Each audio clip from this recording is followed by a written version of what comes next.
Okay.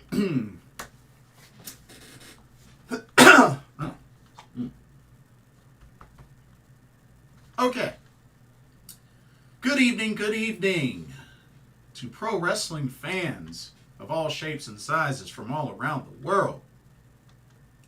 Welcome to another live pro wrestling talk brought to you by Blitzball Champ Gaming.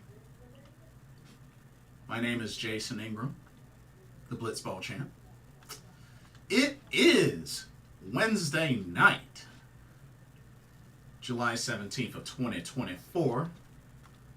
Hope everybody's week has been good so far as we continue to take a deeper dive into the summer season. It has been quite hot, quite toasty, so hope everybody's been enjoying their summer. Hope everybody's staying cool, staying hydrated most of all. Get plenty of water, Gatorade, or whatever cold beverage you like. And yeah, it's good to be back on here. So, got quite a bit to talk about. Gonna talk some Marigold, as we know we've crowned our first 3 champions, but a new tournament is getting ready to start to crown the inaugural Twin Star Tag Team Champions. So we got that to look forward to. Going to talk about that. Going to also talk Stardom. Going to talk a little bit about Ami Sohrei, who unfortunately has been dealing with injury. Also going to talk a little bit of focus on Shuri for a specific reason. And also talk about the newest faction that formed not that long ago, and then some upcoming dates as well, because they got some things brewing over there in World Wonder Ring Stardom. I'm also gonna review NJPW CMLL's Fantastica Mania USA 2024. I watched it a couple of days ago. I'm just finally now getting around to doing this review, so I'm gonna take care of that. But we're gonna have some fun tonight. Ricardo, I see you. Welcome to the stream. Says, how's it going? AEW Dynamite was pretty enjoyable. First off, I'm doing well. Hope you are as well. Secondly, Dynamite was interesting, but for the most part, good. Enjoyed MJF, Will Ospreay. Wasn't a fan of the ending, but very enjoyable match. Mariah May made a very, very awesome promo talking about the attack she did on Toni Storm. Very awesome promo. Pretty decent match between Nyla Rose and Mercedes Moné. Swerve versus Okada was really getting good, but then of course the Young Bucks had to ruin it, which I figured there was going to be some sort of DQ or interruption, so that didn't really surprise me. But for the most part, Minoru Suzuki appearing on the Learning Tree was pretty cool. But yeah, Dynamite was pretty good. I will also be going to the August 7th Dynamite and Rampage, the one that will be in Winston-Salem. So looking forward to that. I'll be there live. So that should be really good. I can't wait till they start building the card for that. Anyway, so let's talk a little bit of Marigold. So, good old Marigold. Of course, not too long ago had Marigold Summer Destiny 2024. Great pay-per-view. Enjoyed it from start to finish. A lot of great matches. And we had 3 champions crowned on that show. So once again, just to reiterate, congratulations to, first off, Natsumi Shozuki on becoming the Marigold Superfly champion. Had a phenomenal match between her and Misao Matsui. It really could have gone either way. It was really close. But Natsumi Shozuki picked up the victory, so congrats to her on becoming the first Marigold Superfly champion. And then a congratulations to Miku Ano, who became the first Marigold United National champion. And she endured 2 back-to-back matches without a break in order to win said championship, defeating Mirai and then turning right around with no break and defeating Bozilla, who was the freshest coming into this match. So, incredible display by Miku Ayano, but she is your first Marigold United National Champion. And then the main event, we crowned the inaugural Marigold World Champion. Of course, that's the top title, which belonged to Sari, that got the submission victory / referee stoppage, which I still wasn't sure if the referee stopped it like by his own judgment, or if Julia gave a verbal submission. I still couldn't tell which happened, but it was a submission. Sari got the victory. Sari is your inaugural Marigold World Champion. So congratulations once again to our 3 inaugural champions. But hey, it's now time to get ready to have the tournament to crown the next Marigold champions, which will be the Twin Star Tag Team Championships. That's the tag team titles for the promotion. And they have already gotten the matchups. Let's take a look at some of these matchups. But first off, you know what? Let's take a look. Let's take a look at these Twin Star Championships. Take a look. And there you are. Those are the titles. So one of the titles will have the silver plate. The other will have the gold plate. So pretty unique. But you know, like the Pegasus designs in the middle there. But yeah, Twin Star Champion. I like it. I really do. Great design. I totally dig them. Ricardo says Josh Briggs should do pretty well in the upcoming N1 Victory Tournament for Pro Wrestling Noah. Oh yeah, absolutely. You know, I've met Josh Briggs. I've checked him out ever since when he used to wrestle for Evolve. That was how I met him, because they did a few Evolve events in North Carolina, and I attended 2. But yeah, got a chance to meet Josh Briggs. Nice guy. Very great in the ring. So I think he'll put up a good showcase in the N1 Victory Tournament. So I'm looking forward to that. Nice design. Yeah, I definitely like the design of these Twin Star tag titles. So now that we know what the titles look like, which, you know, shout outs to Marigold. They had some really nice championship designs for each of their titles so far. So shout out to them. They look really great. But yeah, let's take a look at some of the teams that'll be competing in this Twin Star tournament. So let's look at this first one. So this first one here, check it out. So yeah, this first one, interesting pairing, but we got the team of Nao Ishikawa and Nanae Takahashi. They're going to be teaming up to face Twin Tower of Koki Amare and Chika Goto.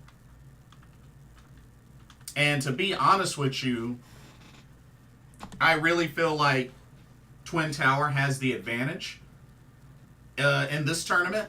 I mean, Koki Amare and Chika Goto, I mean, they've teamed up ever since Actress Girls, which I believe they were part of a faction together. I don't know the name of the faction, but I remember somebody was telling me that they were part of a faction in Actress Girls. I just don't know the name.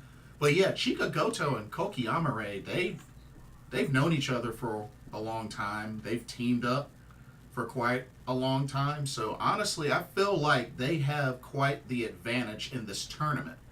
And I honestly would not be surprised if they made it to the finals or even won the tournament and became the inaugural Twin Star champions. But we'll see. We'll definitely see. I definitely believe they will defeat Nanae Takahashi and Nao Ishikawa. I think Nao Ishikawa ends up taking the pin. But yeah, I think Twin Tower is definitely a favorite to win this tournament.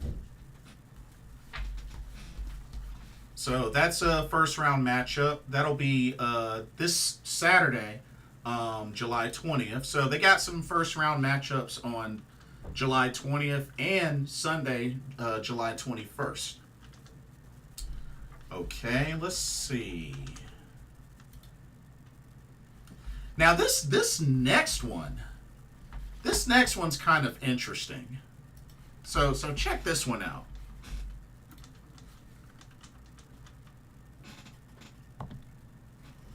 So for this one, you got the team of Mirai and Mai Sakurai, which are two ladies that have teamed up before. They have teamed up before. And they're taking on the team of Zeta Steel and Myla Grace, who recently kind of got into a scuffle after losing a tag match at Summer Destiny 2024 when they lost to the team of Nagisa Nozaki and Chiaki. But yet, they are back together for a first round tournament match. Now, if I remember correctly, I believe was it Zeta Steel that's staying, and Myla Grace is only going to be here for another month or till the end of the month or something like that. Either way, I know it's one of these two. But I definitely don't see them winning this match, especially not against Mirai and Mai Sakurai. Like I said, Mirai, Mai Sakurai, they've teamed up before, and I just feel like on paper they're a stronger team. So, yeah, I got to go with Mirai and Mai Sakurai defeating Myla Grace and Zeta Steel. But yeah, one of those two ladies is leaving at the end. I believe it's at the end of this month. So, leaving Marigold. But yeah, I'm going Mirai and Mai Sakurai to advance. Okay.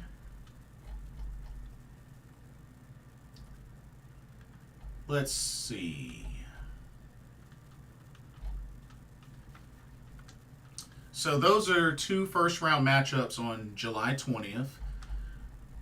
Okay, the other two first round matchups will be on the 21st. And here's what we have.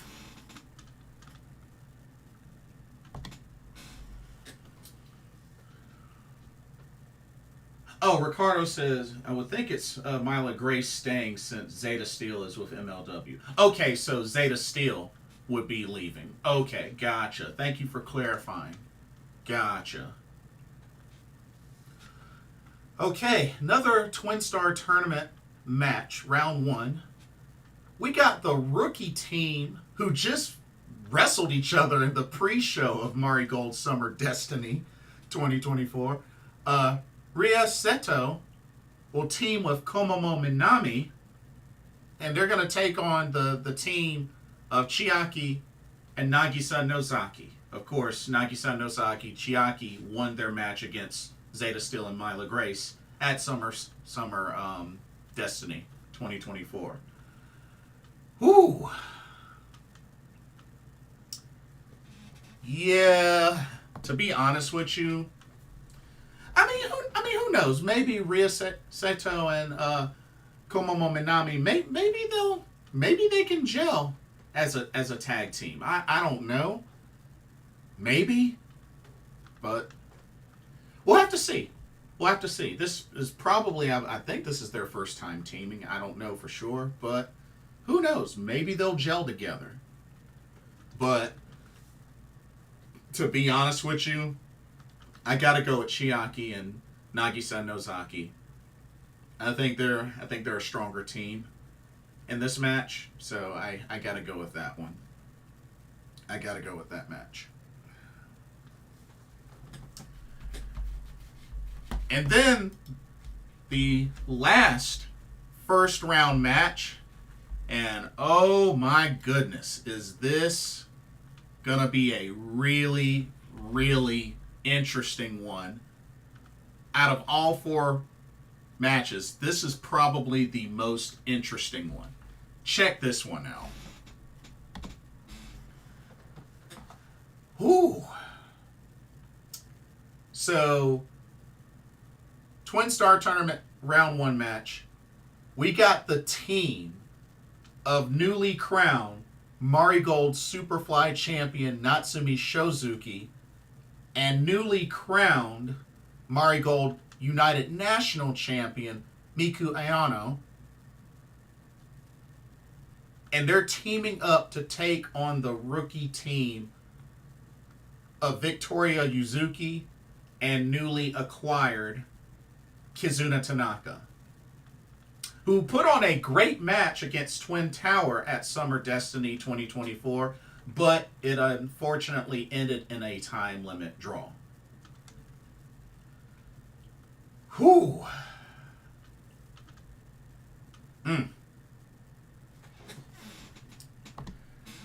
I gotta keep it real with y'all.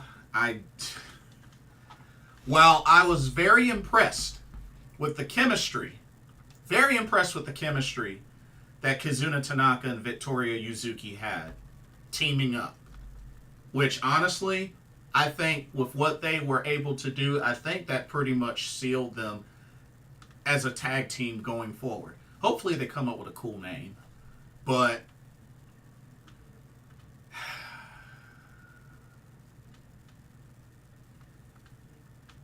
to be honest, I think they'll have the hardest path.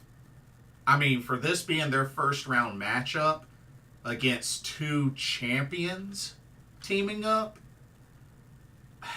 I don't like their chances. I really don't like their chances. But here's the thing. So, I'll say this.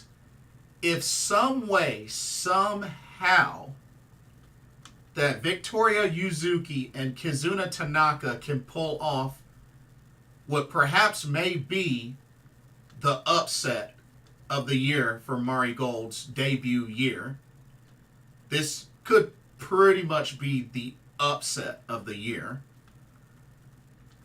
which Kizuna Tanaka is familiar with upsets. You have to remember, her and Honoka, back in Pro Wrestling Wave, upset the Wave Tag Team Champions of Risa Sera and Saki, beat them to become Tag Champions, although that reign did not last long and they got squashed in the rematch, but still.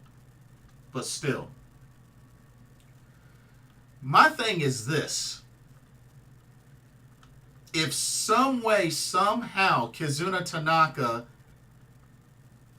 and Victoria Yuzuki get this victory, then honestly, I would have to put them as the favorites to win the whole tournament. I'd have to do that. because it would be really wild, and it just really would be really weird for them to beat this team of two champions put together and not end up winning the whole thing. You know what I mean? Like, not to throw shade to Twin Tower, but if Kazuna Tanaka and Victoria Yuzuki pick up this victory, I would have to pick them as the favorites to win the whole thing. Hey, Misfit, I see you. They have a better chance than Solo does beating Cody Rhodes. Well,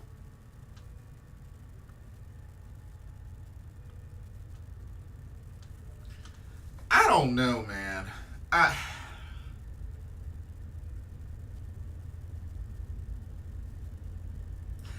it's a bummer too, because I like both of these teams, especially, I mean, even separately, I like Victoria Yuzuki and Kazuna Tanaka.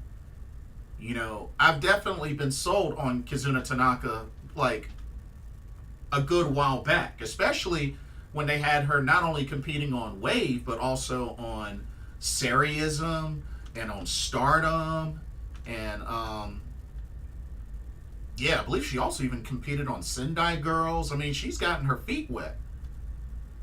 And of course, you know, Yuzuki, Victoria Yuzuki, she won the Rookie of Stardom tournament, the last Rookie of Stardom tournament, so she's been very promising. But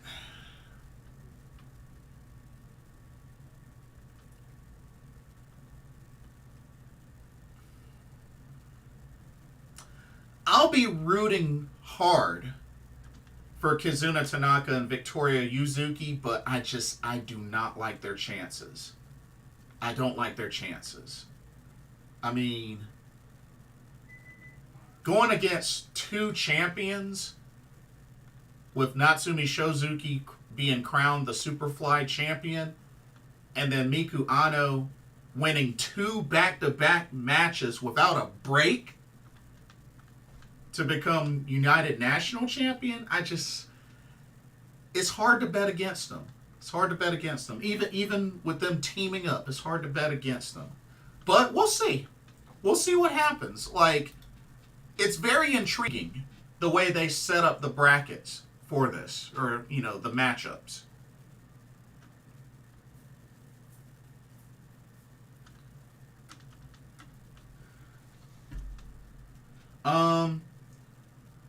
Misfit says, to be fair, Yuzuki and Kazuna Tanaka, they aren't undefeated as a tag team, as they did not. Yeah, I understand that, but come on, dude. They're a rookie tag team, though. They're a rookie tag team. Like, not to mention, it's not like they've been teaming a long time. Like, they are clearly at a disadvantage. There's no denying that they are clearly at a disadvantage. Especially with this being their second matchup as a tag team, and they're taking on two champions? Yeah, even if they would have won, even if they would have beaten Twin Tower, I still wouldn't like their chances. I'm just saying, like, am I impressed? Yes, absolutely. Do they have great chemistry? Absolutely. And like I said, Kazuna Tanaka, very familiar with an upset. I've seen it. But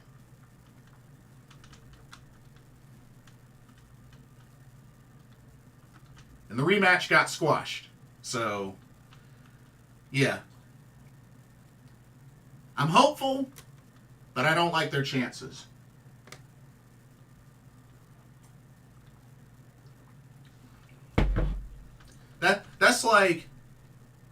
That's like having the newest rookie come into a promotion, get a draw, and then the next match they go against is against Shuri. Yeah, no. I don't like those odds. I don't like those odds. But like I said, I will say this.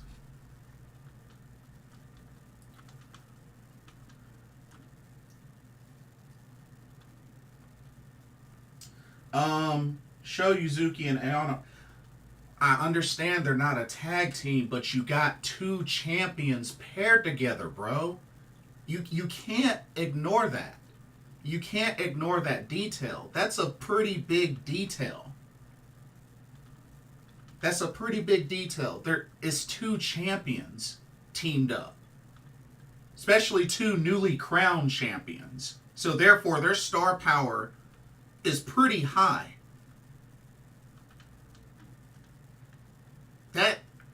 That should be impossible to ignore. Like, not to mention, you know, there's been many situations of champions paired together, whether it's in a tag team match, trios, whatnot. But at the same time, I can't stress enough, it's two teams, with one team being a pairing of two singles champions going up against a rookie team. You can't be surprised for folks to go against the rookie team. Now, I'm all for the idea of cheering on the underdog. That's fine. But realistically, on paper, however you want to call it, those are not odds favoring the rookie team. Period. Period.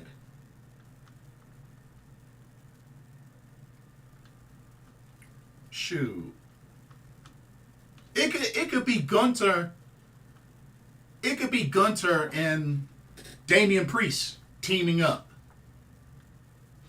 One's Intercontinental Champion, other's World Champion. Still would not be easy to get through.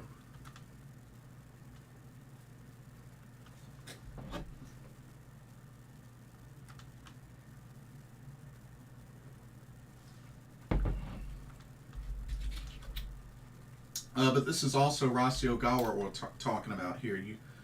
You know, don't care about whether or not they're champions. Like I said, anything can happen with Rossi. There's no denying that.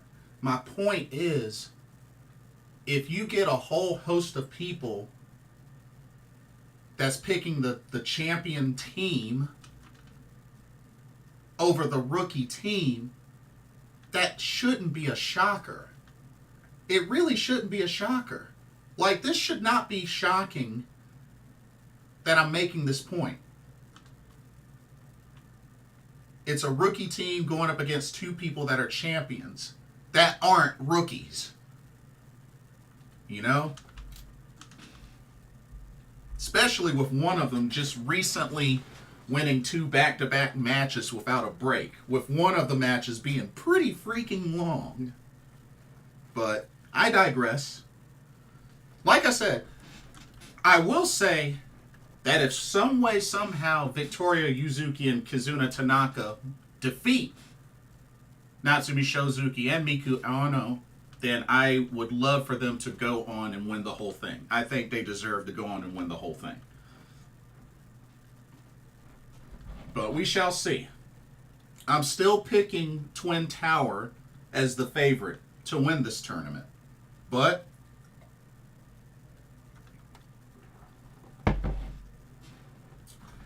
there's some interesting pairings. Some very interesting pairings. But I love the title designs. And like I said, we got 8 teams. Not bad. We got 8 teams in this tournament. You know, with the size of the roster that they have, felt like they did pretty decent with the teams for this tournament. So it should be fun. Should be really fun. So yeah, 2 first-round matchups on July 20th. The other 2 on the 21st. So that's Saturday and Sunday. So should be good. Should be really good.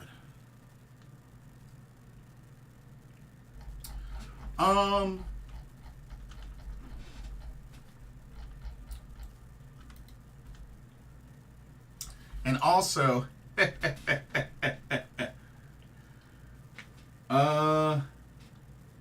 Hey, what's up, Jesse Midnight Crawler? Says size does matter. It can. It totally can. So what I had a feeling of what was going to happen ended up happening. So we got both Marigold First Dream 2025 and Stardom New Year Dream 2025 all on the same day of January 3rd. Can y'all believe that? But then again, I really shouldn't be surprised. Really should not be surprised. But yeah, New Year Dream and First Dream, both on January 3rd, with Stardom being at the Tokyo Garden Theater and Marigold being at the Ota City General Gymnasium, which I'm not sure how far away both of those venues are from each other, but hey.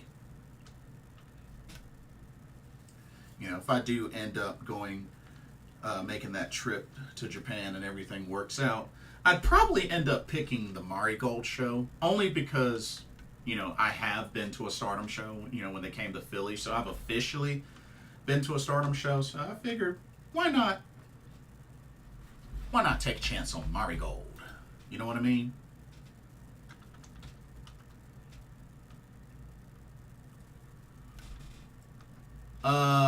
Ryan, welcome to the stream. Knowing Rossi, yes.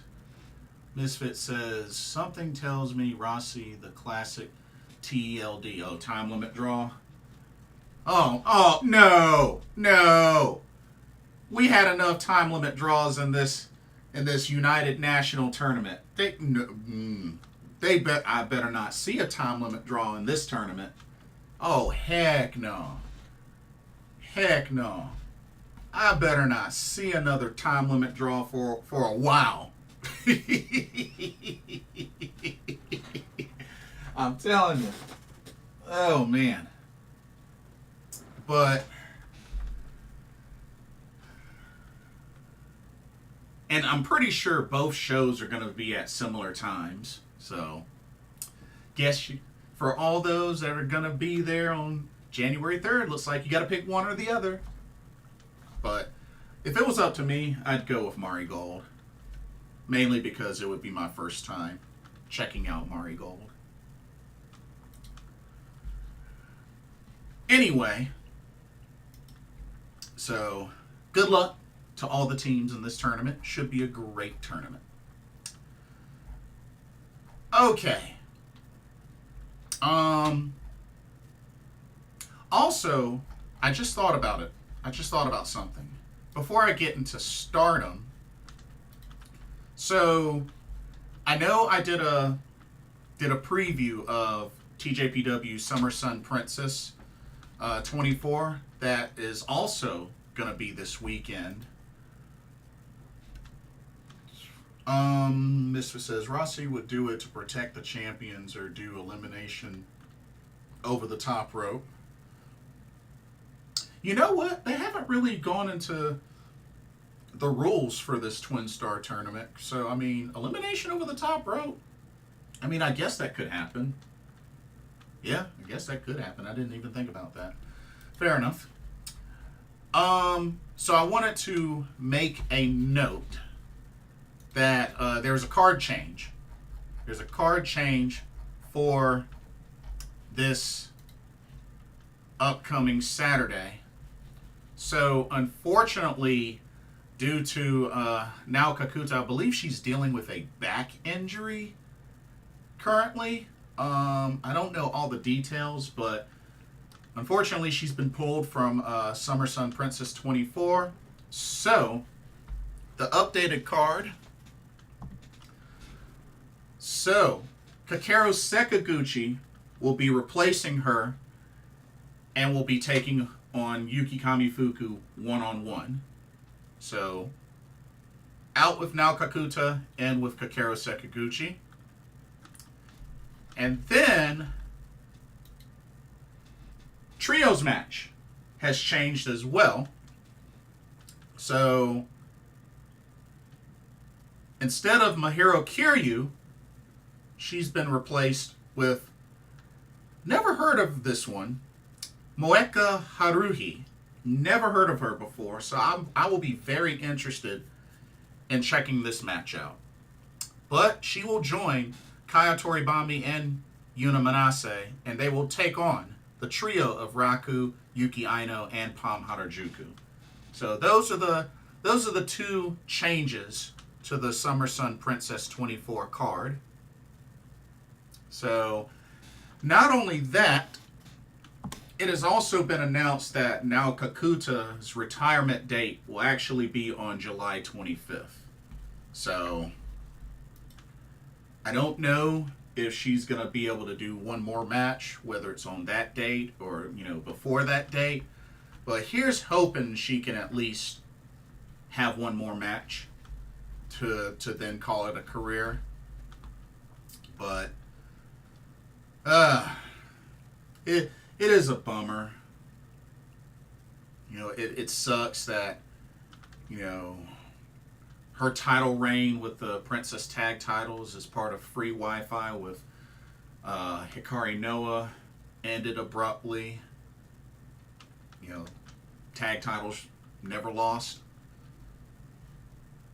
And, Free Wi-Fi, besides the Magical Sugar Rabbits, Free Wi-Fi, one of the best tag teams in TJPW history.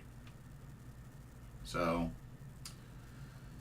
but those are the changes to the card. Now, as we transition to World Wonder Ring Stardom, gonna first start off with some unfortunate news.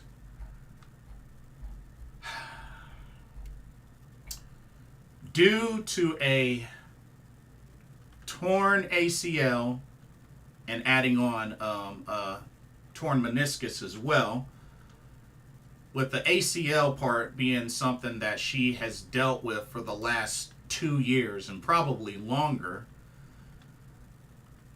God's chosen big girl, Ami Sohrei, unfortunately will be out of action and will be getting surgery to repair the torn meniscus and ACL.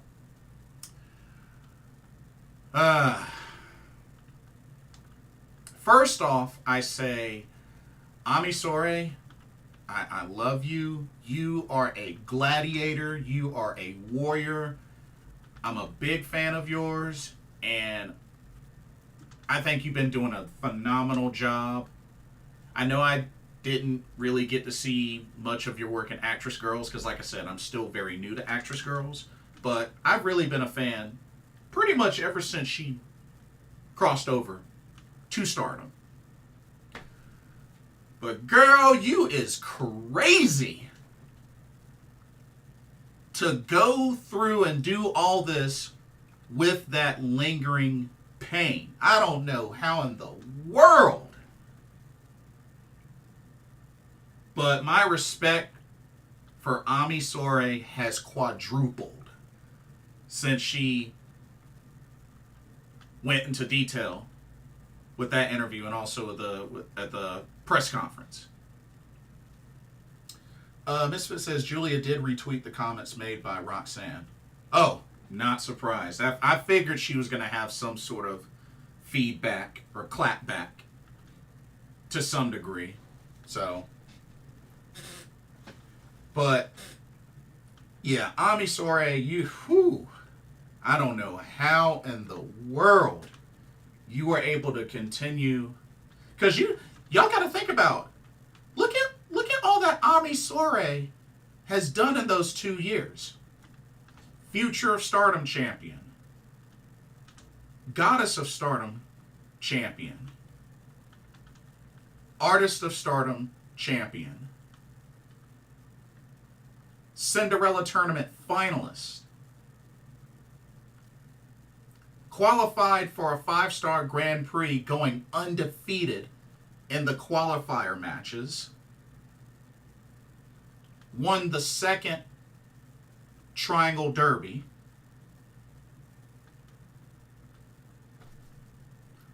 all dealing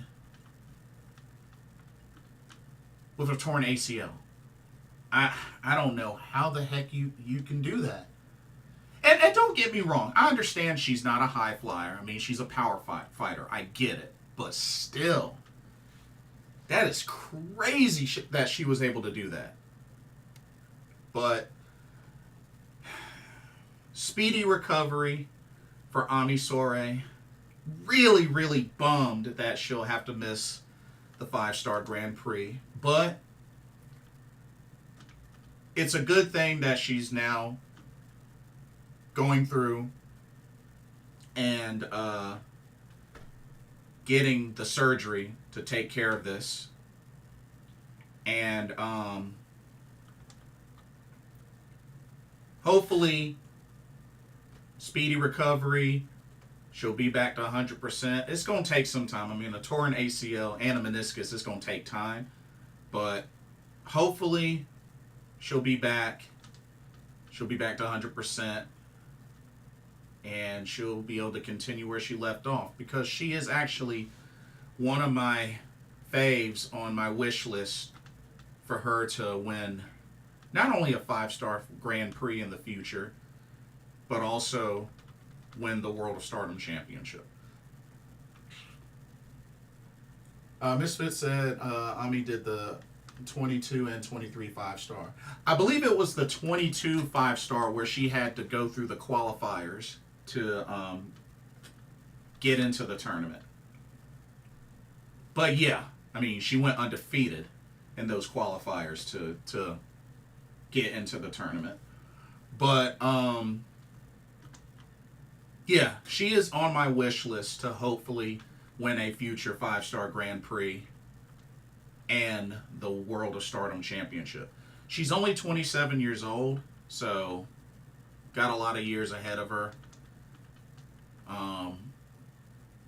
But yeah, she's been a very great addition to God's Eye ever since Shuri started the faction. So hopefully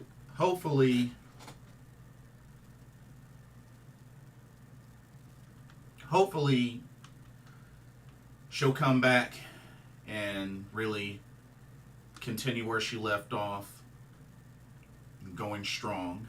So, because she's done quite a good bit in her Stardom career. You know, I know she's only held one singles title, but still, I feel like the ceiling for her is still pretty high. So we'll see what happens. We will see what happens. So, she got replaced by God's Eye stablemate Rana Yagami, which, you know, a strong showing from Rana Yagami in the Catch the Wave 2024 tournament.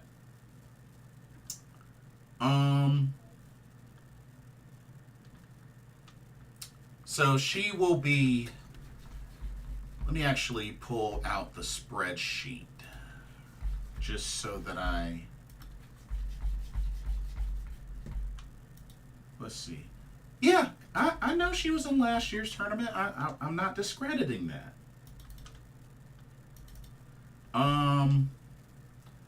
So she replaces Ami Sohrei in the Blue Stars B block with Suzu Suzuki, Saya Kamitani, Hanan, Saki Kashima, Tekla, and they still got one more spot to determine, which I'll get into that in a moment. So, like I said, speedy recovery for Ami Sohrei. Let's talk about this new faction. Let's talk about this new faction. So, it's interesting. It's really, really interesting.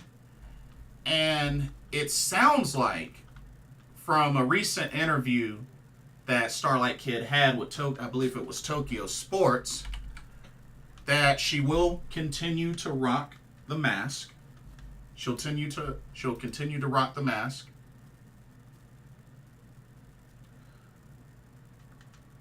Oh no, I was just saying she did both tournaments. Oh, that she did the fact that she did both tournaments with the messed up knee. Oh, right. Gotcha. Okay, I'm with you now. Thank you for clarifying. I'm with you now. Wouldn't be surprised if Rana beats Rina for the future title. Hey, Rana Yagami, her stock has really been rising, and I really think her getting an opportunity to really showcase more of what she can do in another tournament recently with the Catch the Wave tournament, and coming this close to winning the Young Block. So gotta give her kudos. Gotta give her kudos on that. And I think she'll get better and better. For sure. So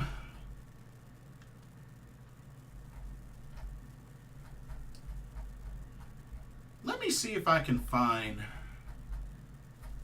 because I know there was a recent picture of the new faction, of course, minus Suzu Suzuki because she's still recovering. Which she should be back in the ring soon. Yeah, she should be back in the ring soon. Also, Hanako. Hanako has her first booking for the States. That's right, ladies and gentlemen. She got booked for a show in Texas. Let me see if I can. Yeah. New Texas Pro, already platinum show that will take place August 25th. So, hey, already Hanako taking those bookings, getting ready for her U.S. excursion. Deadlock Pro, DPW, in case you're watching, hit up Hanako. Get ready. See what she's worth. Book her for a show. Why not? Do it. Let's see.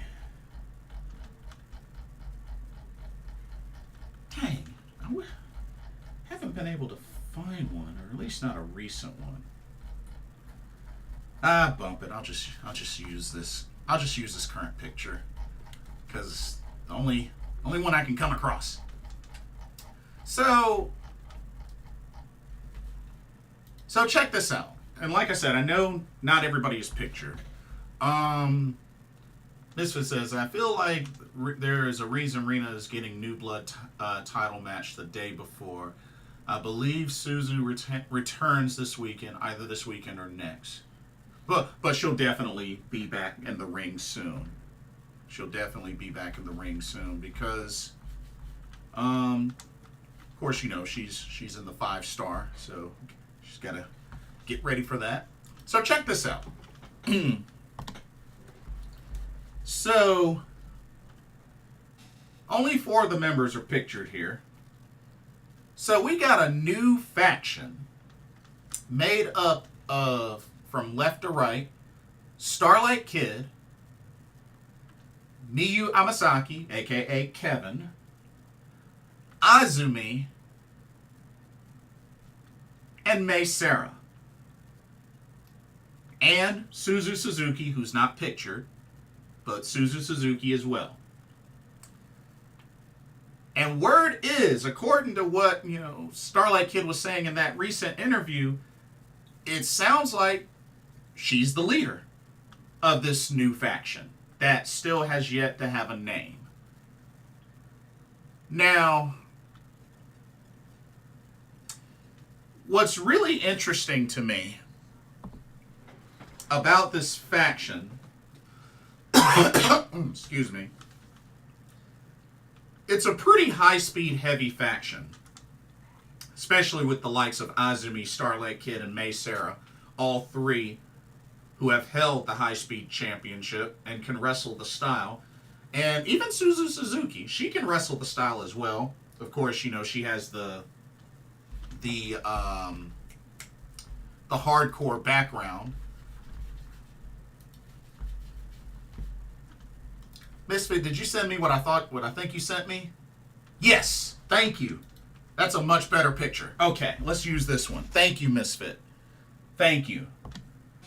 Okay, that's everybody. There's everybody. Thank you.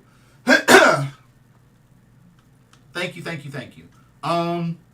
So yeah. Azumi, Kevin, Starlight Kid, Mai Sarah, Suzu Suzuki. I really like that magazine cover, by the way. That's a really good magazine cover. Now let's talk about the ladies. So let's save the leader for last. Okay? So we got Azumi in the top left.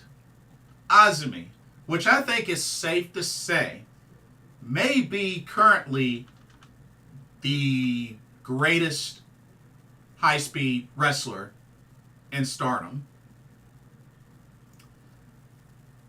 He's been with Stardom for a long time. I believe been wrestling as early as, I want to say, 9 years old or something like that.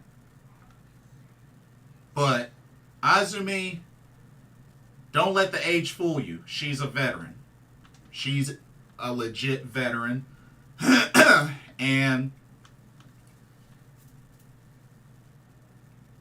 I must say that sooner or later, we're going to really see if she truly is white belt and red belt ready. Because my whole thing with Azumi, and it's in regards to the 5-star Grand Prix, and each of the 5-star Grand Prix she has participated in, which I believe the first one she competed in was either 2018 or 2019, she has never placed in the top 3 of her block in her history of 5-star Grand Prix tournaments. Oh, she started at age 11? Okay. So, wow, I was a little bit off. So, age 11. Cool deal. Oh, what am I thinking? That was Riho that started at age 9. Wow, I'm all over the place. Yeah, that was Riho. What the heck? So, Azumi, age 11 when she started.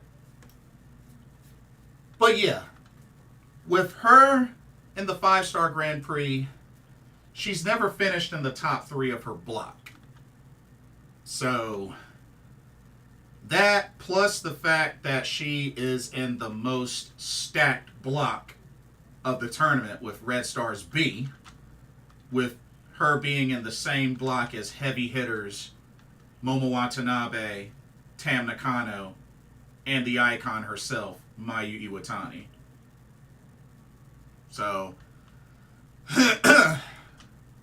who knows? Maybe this is the year she breaks the curse.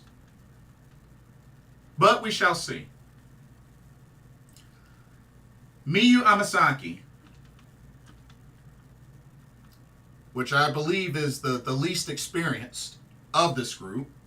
Hey, what's up, Furious? Good to see you. Welcome. I'm doing well. Hope you are. Oh, you just got off of work? Oh, okay. Good timing. Hope it was a good day.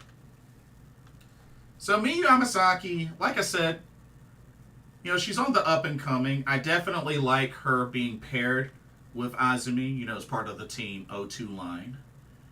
And, I think it's really interesting. You got some tag team specialists in here, with the combination of Azumi, Miyu Amasaki, the combination of Crazy Star with Mai Sarah and Suzu Suzuki.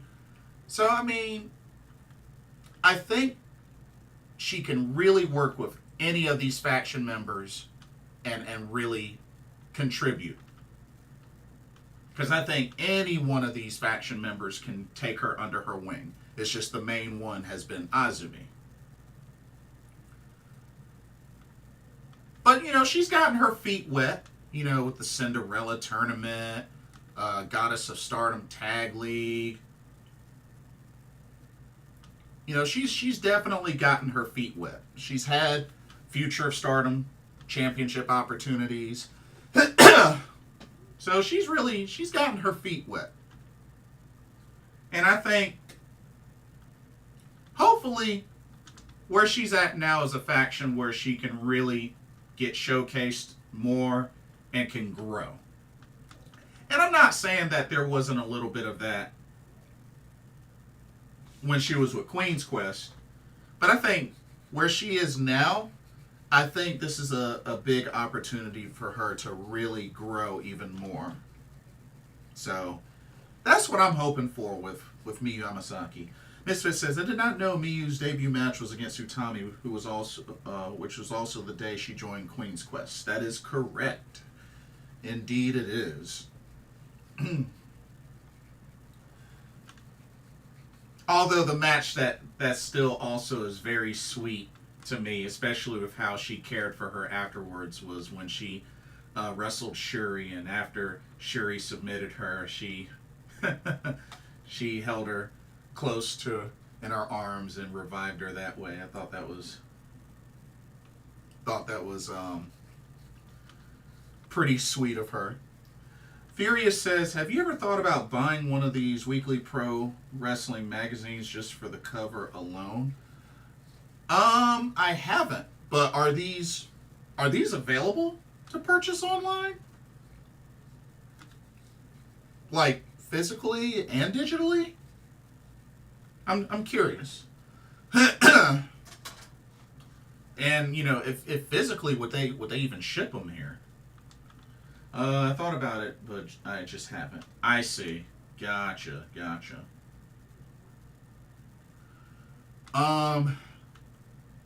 Moving on to May Sarah. The bubbly moon star May Sarah. Now, of course, I had known May Sarah ever since, you know, her time in Marvelous when she was Mei Hoshizuki. So, familiar face. And she's wrestled Azumi, you know, quite a decent bit of times, even before she officially signed to Stardom. So, familiar face for sure.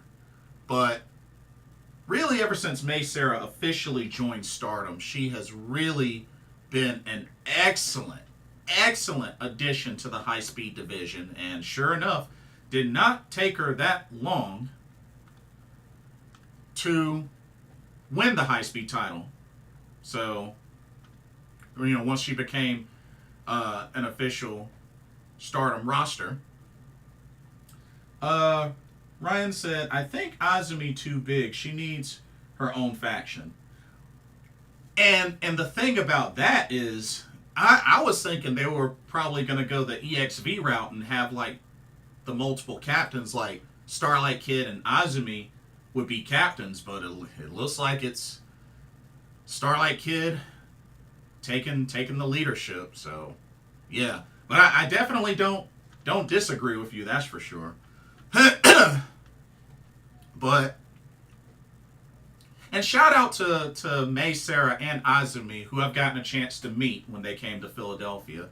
Azumi was really chill. May Sarah was very cute, bubbly, and very energetic. But yeah, May Sarah, I mean, high-speed champion. Finalist in the Goddess of Stardom Tag League. You know, felt like they had a great chance of winning it, but they lost to Divine Kingdom. But hey, they both eventually, her and Suzu, were able to eventually win the Goddess of Stardom tag titles. So, you know, and it's funny because I originally thought the pairing of May Sarah and Suzu Suzuki was super weird, but they ended up gelling so well together, and hence the birth of Crazy Star. Suzu Suzuki, I mean, formerly part of Prominence. I mean, what can I say? Suzu is insane. But look at what she's been able to do. Winner of the first ever Triangle Derby. Artist of Stardom champion, of course, with Prominence. She won last year's 5-star Grand Prix. Goddess of Stardom champion. I mean, hey, I'd say she's gotten off to a pretty dang on good start in Stardom since, becoming, full-time in Stardom. And, of course, speaking of Catch the Wave, she's won a Catch the Wave tournament, I believe, and is a former Regina de Wave champion. Yeah, I believe she was champion and then got dethroned by Hikaru Shida, if I remember correctly. But yeah, Suzu. I mean, I know she ended up losing to Maika for the red belt, but Suzu is definitely somebody that I believe is a threat and is a big name in this faction, especially with what she's been able to accomplish through her time in Stardom. And then you got the leader, Starlight Kid. Starlight Kid, who I truly believe the last 2 or 3 so years has really been in some big and juicy storylines, especially ever since she, left Stars, with the Loser Leaves faction. Her time in Oedo Tai. Her finally winning the High Speed Championship. Starlight Kid was the first ever Future of Stardom champion. Has been there pretty much as long as Azumi has been there. Long time history there. So, and right now she's the Spark Joshi World Champion, which I really don't see anybody dethroning her for that title anytime soon, which met her and was in Philly when she won that title.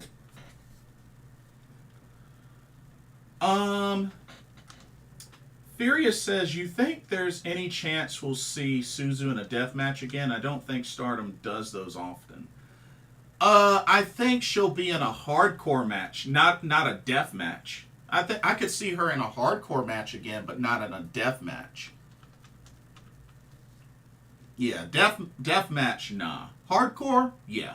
It's a step down from death match, but I would say hardcore match, yeah. Let's see. But yeah, I am very curious to see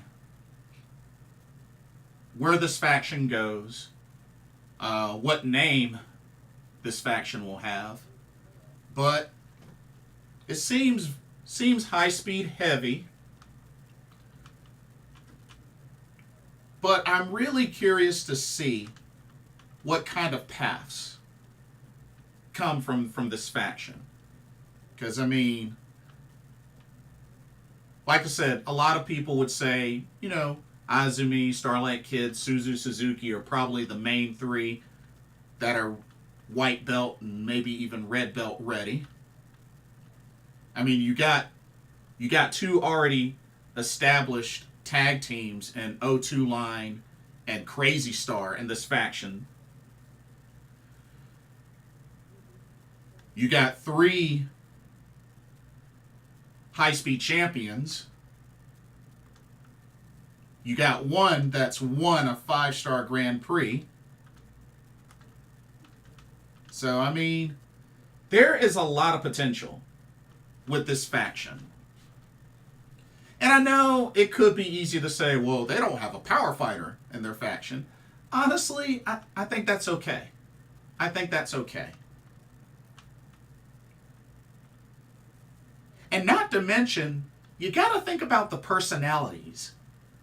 I think there's quite a variety of personalities represented in this faction. Because like I said before, looking at Crazy Star, I would have never imagined Mai Sarah and Suzu Suzuki being a team. Because I, for the longest time, thought Suzu was bonkers. And Mai Sarah was just too nice, friendly, and bubbly to even coexist with somebody like Suzu Suzuki. But, oh man, was I dead wrong. Oh man.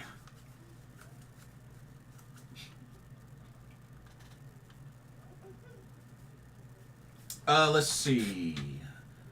Let me get caught up on this chat. I think Suzu's death match days are behind her. Yeah. Actually, I can believe that. Carlos says, nice magazine cover. Yeah, it actually is. Misfits calling them crazy kids. I don't care what Stardom calls them. Fair enough. I think Azumi and Starlight Kid are winning the Goddess Tag League and the titles. To be honest, I'm pretty open just as long as Karate Brave returns. If Karate Brave returns, I'll be happy. I need Karate Brave back. You forgot to mention they have the greatest high-speed champ of all. Oh yeah, Azumi. Yeah, I mentioned it a little earlier. If I didn't, yes, Azumi, pretty much best high-speed wrestler in Stardom history. If you ask me, I think she's best high-speed wrestler, period, in Stardom history. The odd pairings always work the best. It definitely humbled me. It definitely humbled me, because when I first saw that Crazy Star pairing, I was like, what the heck? Because, I mean, you look at those promos with Suzu, she's bonkers. But it worked out, and honestly, they might as well be like best friends. I remember watching the video where Crazy Star went to this Japanese restaurant and ate spicy food and got their reactions. I thought it was pretty funny. Yeah, I thought it was pretty funny. But yeah, there you have it, y'all. Azumi, Miyu Amasaki, Starlight Kid, Mei Sarah, Suzu Suzuki, the newest faction. I can't wait to see what the name is going to be and how things go. Looking forward to it. I mean, right now, you got 4 out of the 5 that are confirmed for this year's 5-star Grand Prix. But Miyu Amasaki has a chance to qualify for the 5-star Grand Prix. And as a matter of fact, that is a good segue. Let's see. That is a good segue into this next part. Actually, let me go to my profile.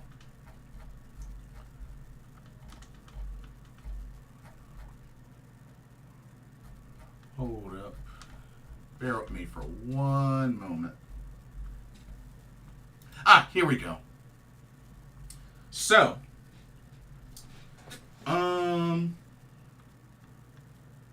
Misfit says, I don't see people touching Azumi's run as high-speed champion anytime soon. Me neither. I'm curious what's next for Hazuki and Konami because they keep teasing something with those two. Oh yeah, that is true. Hey, I'm down. Okay. So, Stardom has confirmed the 2 play-in tournaments. One for Red Stars A and one for Blue Stars A. Red Stars A, Blue Stars A. So, the matchups will begin on July 23rd. That's next week. So July 23rd for Red Stars A, we got Waka Tsukiyama versus Sayaka Kurara. And we have Yuna Mizumori, the Pineapple Girl, versus Ruoka. So Waka and Sayaka, of course, Waka of EXV, Sayaka of Cosmic Angels. You know what? As crazy as this sounds, I feel like Waka and Sayaka is kind of an even matchup. I feel like that could go either way. I mean, even Sayaka Kurara got a victory in this year's Cinderella tournament. Which, Waka got a victory in the previous year's Cinderella tournament.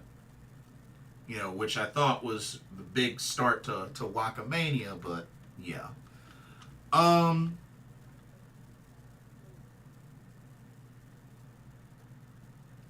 But see, here's the thing, though.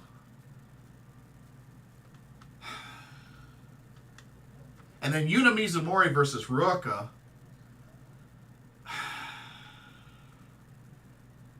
Because here's my whole thing. Who out of those 4 competitors could qualify for the 5-star Grand Prix and actually be capable of getting a few wins? You know what I mean?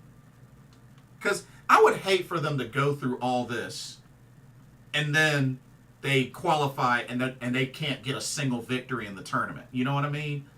And it's just a bummer.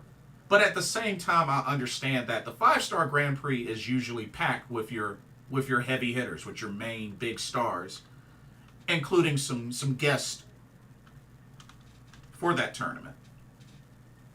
Furious says, I like Waka, but every time she wrestles, I always doubt her. I mean, I like her in the ring, which I know lately they've been kind of emphasizing her use of her butt for hip attacks and whatnot. But I don't know. Out of these 4, I mean, heck, Ruaka's the only champion out of those 4. Because remember, Ruaka's a former Future of Stardom champion. So, I mean, probably Ruaka may be who ends up qualifying for Red Stars A. Misfit says, I feel like Yuna would do better than the other 3. Now, Yuna I could see being kind of like a sleeper, like a mini sleeper. I have to go with Ruaka overall, but Yuna, I would not be against that. I mean, anything can happen with all 4 of those ladies, but I just feel like whoever qualifies. Hey, Enigma version 4. Thanks for coming through. Welcome to the stream. How are you? But yeah, I gotta go with Ruaka. That's my number 1 pick to qualify for the Red Stars A. Now for the Blue Stars A. Oh, nice Cosmic Angel shirt. Oh, thank you. Thank you so much.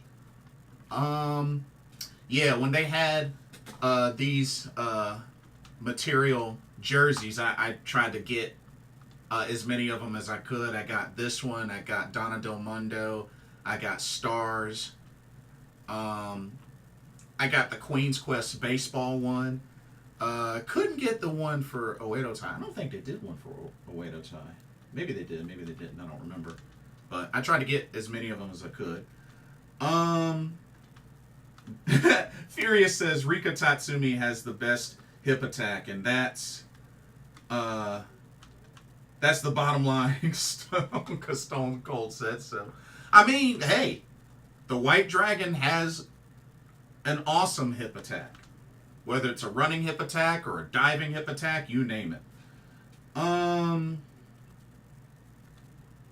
Regardless of who gets the last spot, so I'm still choosing Momo in the end. Momo Kogo, right? I'm just jerking your chain. Okay. Oh yeah, that's right. Oedo Tai didn't have one. I couldn't remember if they did or didn't, but yeah, thank you for clarifying. Yes, we are in the same Discord indeed, and yes, good talks last night. Very good talks. I know you can still get Oedo Tai's shirt on NJPW shop. That's where I got mine. Oh yeah, nice. Yeah, they still got some pretty decent Stardom goodies on there. Some pretty decent ones. Yeah, although their new shirts, man, their new shirts are pretty expensive. I think they were like $80 or something like that. It was something ridiculous like that. For pre-order. Byron Cutler, welcome to the stream. Kurt Angle, with a comment I made, agreed with a comment I made on One True Sport. The money is the chase, and Rhea Ripley must face adversity. Yeah. Fair point. Thank God I got QQ's shirt before Saya decided to F up QQ. Dang. That's harsh. That's harsh. Enigma says, I'm still predicting Azumi will be the first wrestler to submit Shuri. You know what? Let's talk about that, because it was one of the things that I definitely was going to mention in this live stream. So, I did some research, for those that don't know, because me and Enigma, we talked about this last night. I did some research on Cage Match, going through the Stardom career of singles matches for Shuri. Now, Shuri's been with Stardom about 4 years now. And through her record of singles matches, just one-on-one singles matches, she has only lost, as in been pinned or, eliminated over the top rope, whatever, 17 times. 19 if you want to count the double count out between her and Saya Kamitani and the double KO between her and Utami Hayashishita. That would technically make it 19. But in 4 years, with a good share of tag matches, singles matches, trios, you name it, but for singles matches, not only has Shuri lost 19 times, but she has never submitted. She's never even tapped out or submitted in her MMA career. That's crazy. Like, not even in her MMA career has she ever tapped out or submitted verbally, nothing. The only losses she's had in her MMA career were TKOs, and I believe a split decision or a unanimous decision. But she's never submitted. That's insane. It's expensive to be a wrestling fan. Yes, it is. But it's true, though. So hard being a Saya fan. She killed my favorite faction. Dang. Hey. She won the Catch the Wave tournament. She redeemed herself. To a degree. Was Mayu the last person to beat Shuri? Yes. Because that was the IWGP Women's Championship match, which was a really good one. I enjoyed the mess out of that match. So what do y'all think? Enigma is predicting Azumi to be the first one in history, not just Stardom history, like, period, to submit Shuri. Because I don't even think she's been submitted in any other promotion she's wrestled in. But it might end up being, in Stardom history. But I don't think she's ever tapped out. Ever.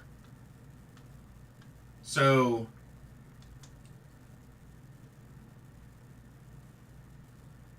do y'all know how ginormous that would be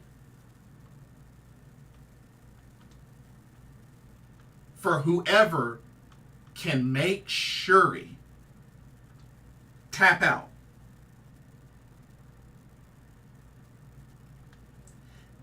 And as a matter of fact, isn't Shuri like 1 or 2 belts away from becoming the next Grand Slam champion in Stardom? Cause hold up, let's run it down. World of Stardom champion. She's been an Artist of Stardom champion. She's been a Goddess of Stardom champion twice. She's won a 5-star Grand Prix. She's won the SWA championship. So wouldn't she have to win, like, maybe the Wonder Stardom championship or the High Speed belt? Or would she have to win both? Because I was thinking, doesn't she just have to win 2 out of 3? Well, then again, I mean, the IWGP Women's Championship is technically an NJPW title shared between both. So,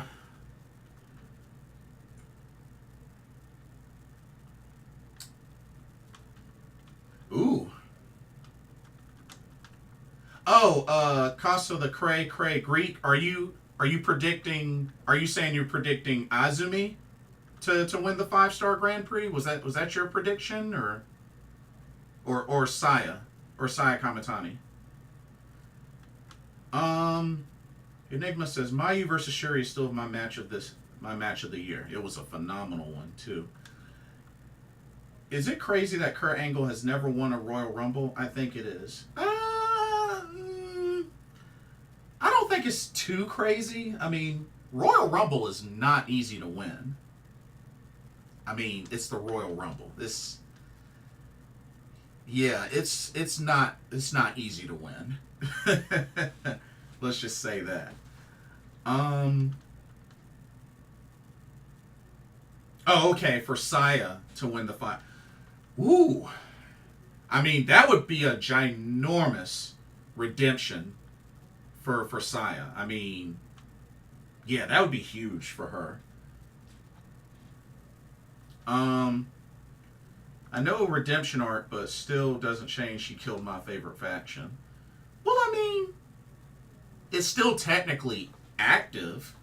It's not completely dead.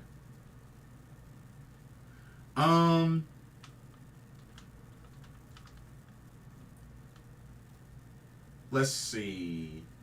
Okay, so she's missing the high speed and one. Wow, so she would have to win both of them. Well. I mean, yeah, that Wonder I could see. High speed, nah. Shuri ain't no high speed wrestler. That ain't happening. So yeah, probably not Grand Slam for her. Oh well.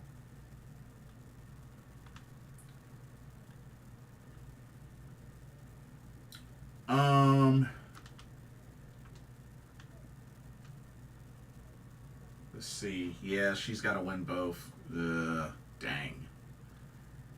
Mayu and Io have held all belts, making them Grand Slam. Yeah.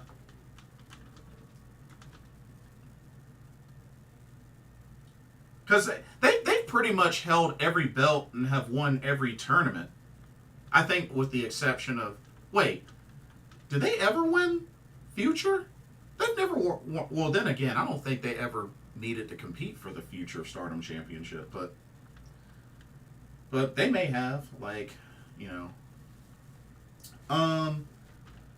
Problem is, they probably are never bringing back the SWA title, and I agree. They need to just go ahead and retire it. They need to just go ahead and retire it. The IWGP replaces the SWA on the road to Grand Slam. I mean, it didn't stop them from putting it on Saya Kamitani. I mean. But Saya can do the high speed. Like, Saya and Shuri, like, Saya, being that she's a high flyer, she can do the high speed. Shuri's not a high flyer, so I mean...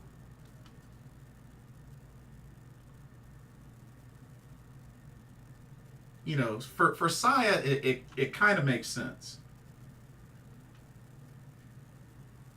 Okay, so Io won the Future, but not Mayu. Gotcha. Okay, so Io has won it. Okay, cool. Shuri is technical speed.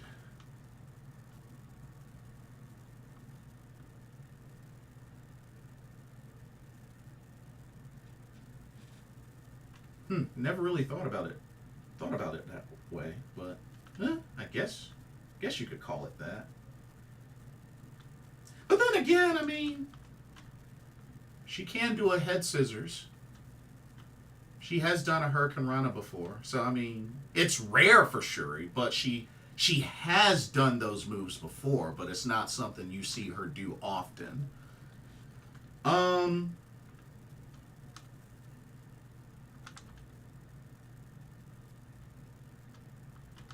After that, who knows? Maybe a stipulation, Momo at Dream Queendom hardcore match, or dare I say a death match.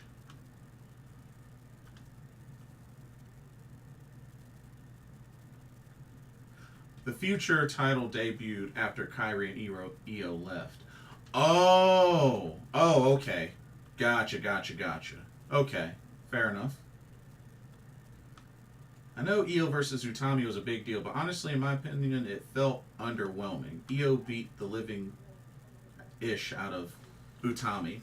I mean, Utami got her shots in. Utami got her shots in.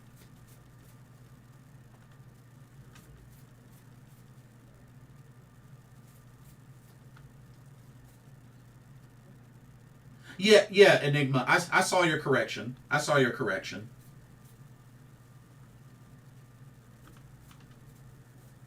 But yeah, Utami got her share of offense in. Do I feel like it was one-sided? Maybe at first. I'll give you that. Costa the Cray Greek. Did it seem one-sided at first? I'll give you that.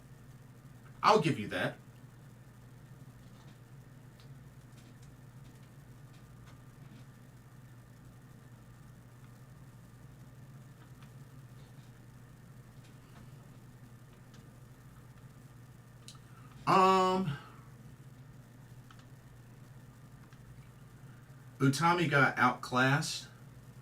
Well, like I said, I think that she got her licks in, but who knows? Will this be the last time they face each other? Probably not.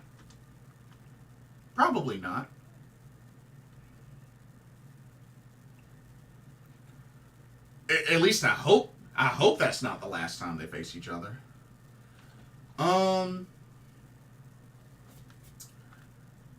Great match on paper, but in execution, Io was just on a different level. It was 100% to 100% versus 120%. Yeah, that's fair. That's a pretty fair assessment. Okay, Blue Stars A. So Blue Stars A play in tournaments. Here we go. We got Miyu Amasaki versus Aya Sakura and Lady C versus Momokogo. So this may be the best opportunity. I know this might sound crazy, but this may be the best opportunity for Miyu Amasaki to qualify for the 5-Star Grand Prix. Because she's definitely capable of defeating Aya Sakura, and I could see her pulling off an upset against Lady C or Momokogo.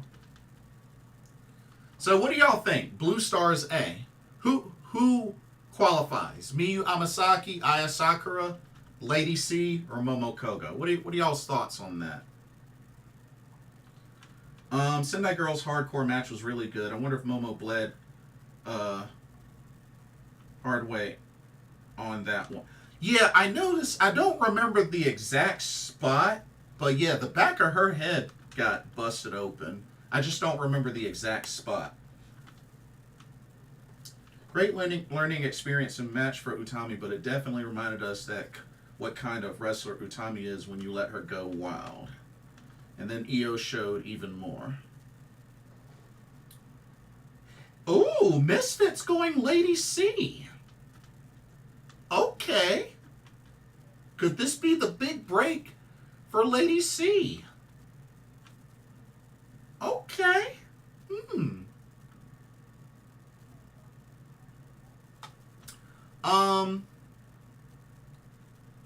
And while I do love Momokogo, I do believe, and she's on my wish list. I have Momokogo on my wish list as a future high-speed champ at some point.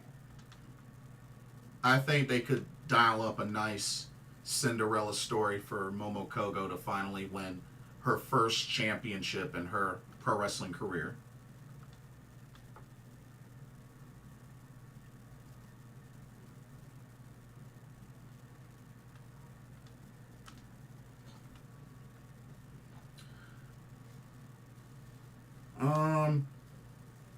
Kevin isn't getting into the 5-star, let's be real.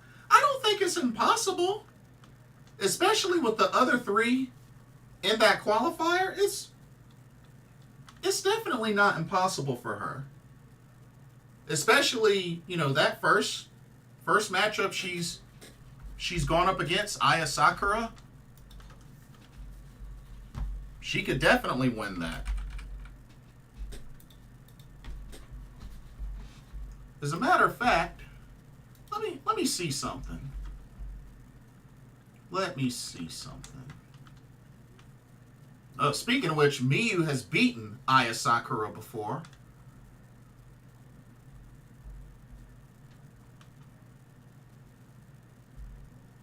Let's see.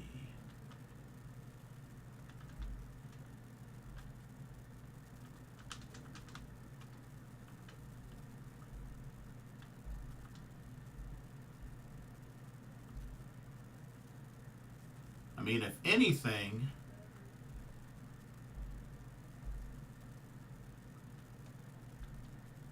because my thing is,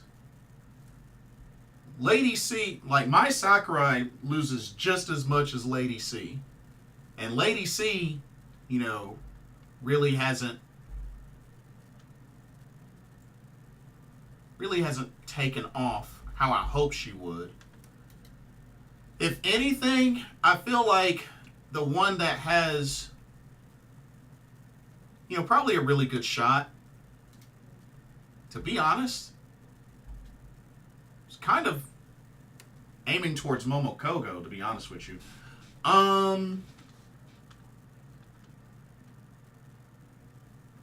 Furious says, trying to get back into Stardom, where should I start? There's so many wrestling promotions I got to catch up with. I'm only caught up to TJPW. Hey, I mean, the 5-star Grand Prix is getting ready to start. Start with that. 5-star Grand Prix. Might as well start with that. That's right around the corner. 5-star Grand Prix starts on August 10th. So, hey, start there. Why not? But I honestly feel like Miyu has, this is her chance. But I could see, you know, Lady C is very possible. Momo Kogo as well.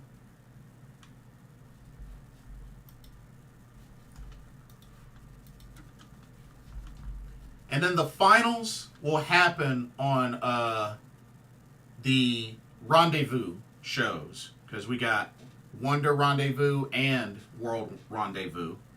So by the end of those 2 shows, we will know our 2 qualifiers. And then they still have 2 other spots to name. They got 2 other spots to name. So yeah, we'll see what happens. But should be interesting. Should be really interesting.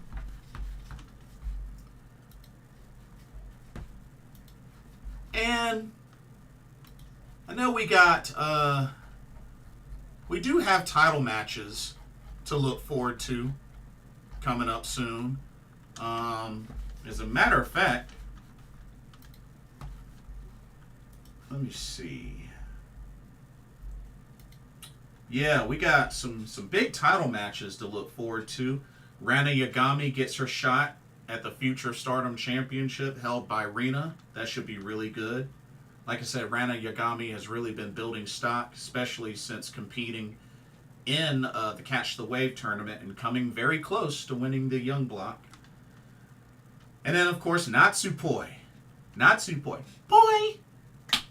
gets her big opportunity against her partner and stablemate of Cosmic Angels, Sabre Ano, who just recently became a double champion.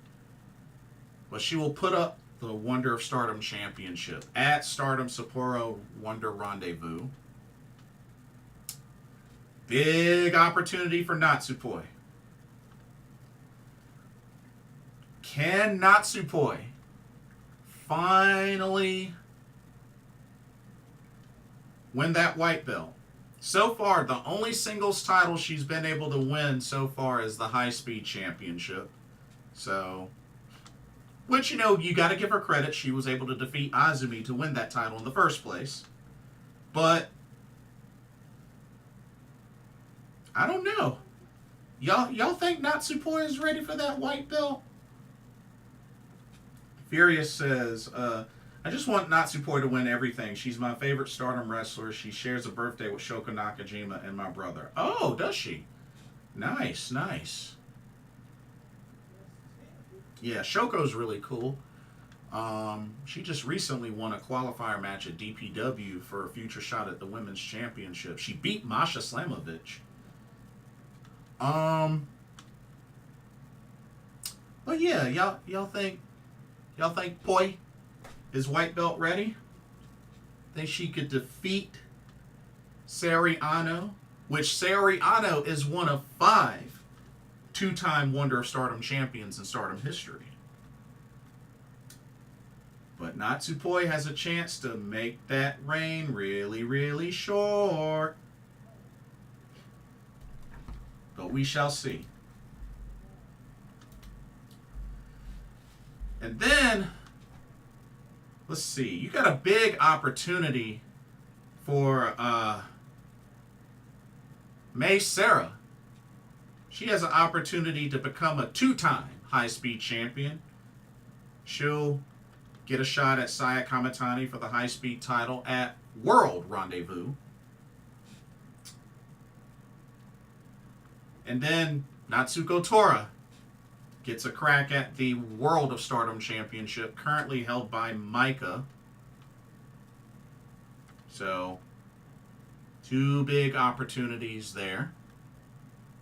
And also recently, Maika was able to successfully defend the title against Tomoka Inaba, who will also be in the 5-Star Grand Prix.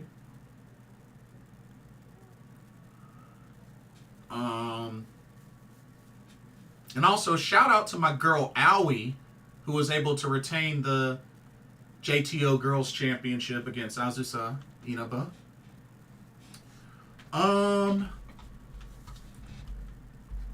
But yeah.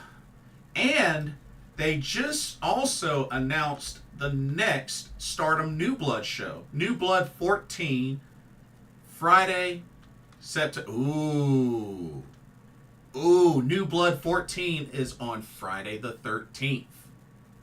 Yep, Friday, September 13th. Oh, man. Oh, man. A New Blood show on Friday the 13th. That's... Maybe they ought to do a special theme for that one. But, should be good. Should be really good. Let's see. What else do I have?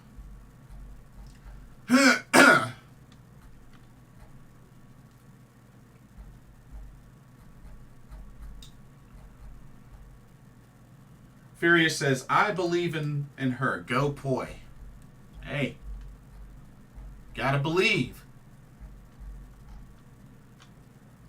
And then also, speaking of Stardom talent, some of the Stardom talent's going to be busy over at Sendai Girls. As a matter of fact, I believe Mina Shirakawa is going to be competing on Sendai Girls coming up. Yeah, I believe she goes up against Mika Iwata. Starlight Kid and Miyu Amasaki will be going up against Team 200 KG. Oh, man. Yikes. So, I believe that's the... Oh, that's this weekend, actually. July 20th. Uh-oh. Uh-oh.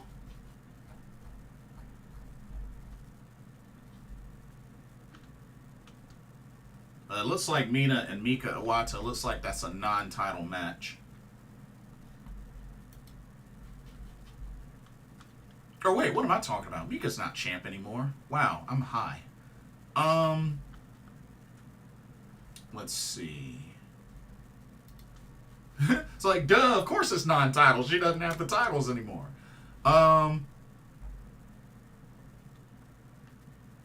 Let's see. But yeah, that should be good. That should be good. Oh, and once again, shout out to Dash Chisako. She had the best, probably one of the best ladder spots in that hardcore match. When she dove off the top of the tall ladder in the ring through Momo Watanabe and the table she was on the outside. That could compete for spot of the year, in all honesty, because the camera angle was perfect, the dive was perfect, just phenomenal spot. Let's see.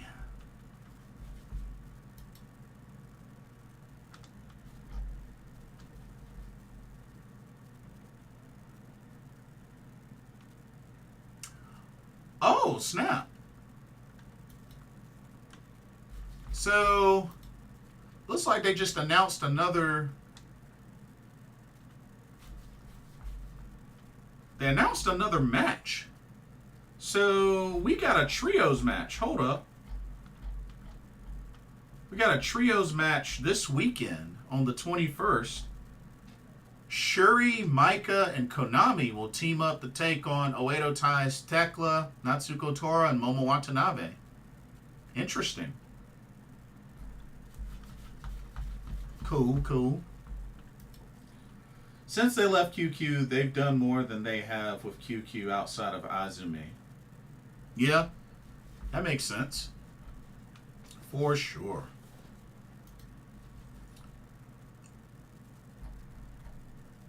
But,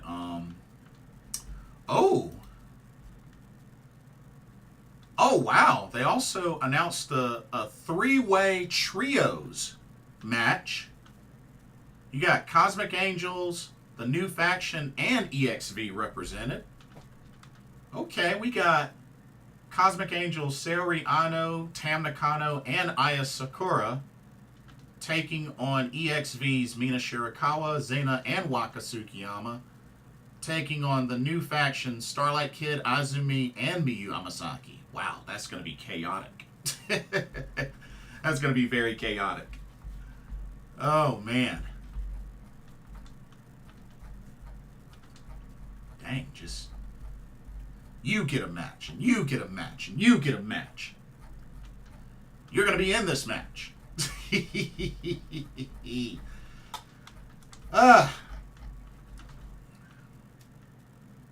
And not to mention, is it me or does it seem like there's like a handful of retirements that have been announced and are coming up? I mean, we got Nao Kakuta getting ready to retire. I mean, it wasn't that long ago that Juria Nagano retired. Who else? Arisa Nakajima is getting ready to retire in a month or so.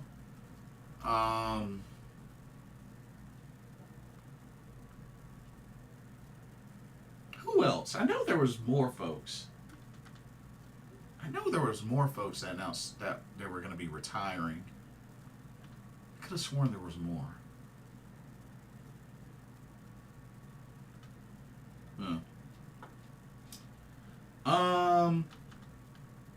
Misfit says, I feel like Saya is going to try and help Maika in her match against Tora and accidentally cost her the title in process. Ooh. Because I've said it for weeks that Maika isn't making it to Dream Queendom as the champion.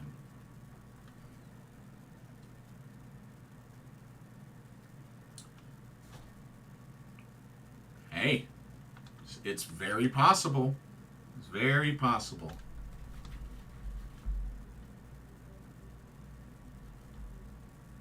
All I know is Momo Kogo never got her title shot, and she's pinned Micah in a 5-star Grand Prix.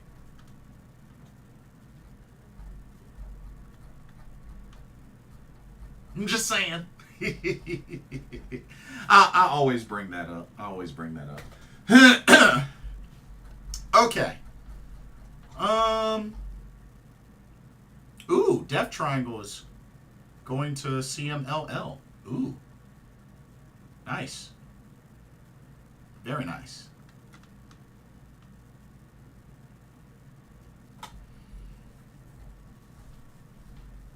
Oh,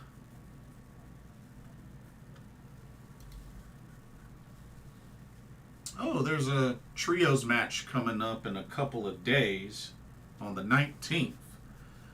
Stars versus Cosmic Angels. Hanan, Koguma, and Mayu Iwatani taking on Seriano, Natsupoi, and Tam Nakano. That's another tag team that I felt like were not champions long enough. Meltier, they should have been Goddess champs longer than they were. Also, Tora said if she loses, she will replace the leader of Oedotai, which right there told me she's winning. That is a pretty threatening stipulation, that's for sure.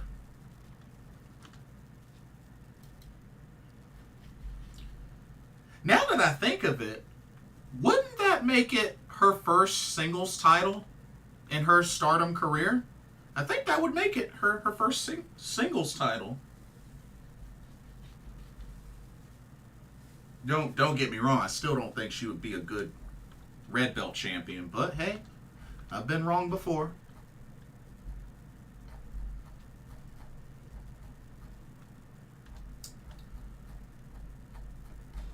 Anyway, let me get around to this review of Fantastica Mania to go ahead and get it out of the way.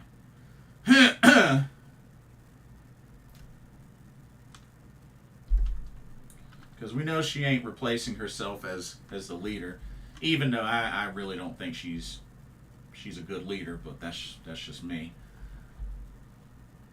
Okay, CMLL or NJPW CMLL Fantastica Mania USA 2024. Misfit says, I'm only okay with it if it gets us to the destination we're headed. Fair enough, fair enough. Okay, do I have my notes? Let me get my notes out. Yeah, I got my notes out. Okay.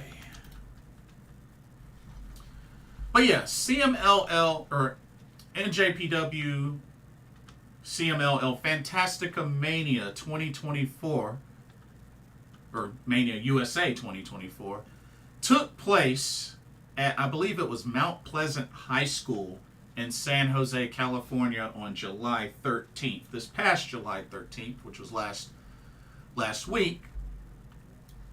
Had some pretty entertaining matches for this show.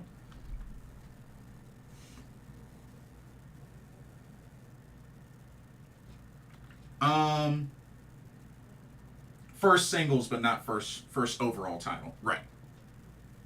For Tora. But yeah, overall had some great matches, or at least ones that I enjoyed. So let's go ahead and let's get into the review. Let me get my graphics up. Here we go. But yeah, this was my first time ever checking out a Fantastica Mania show. I know they've had a couple. They've had a couple of different, I don't know how many of these that they've had, but I've never been able to catch one. So this was my first time actually watching one. So, yeah.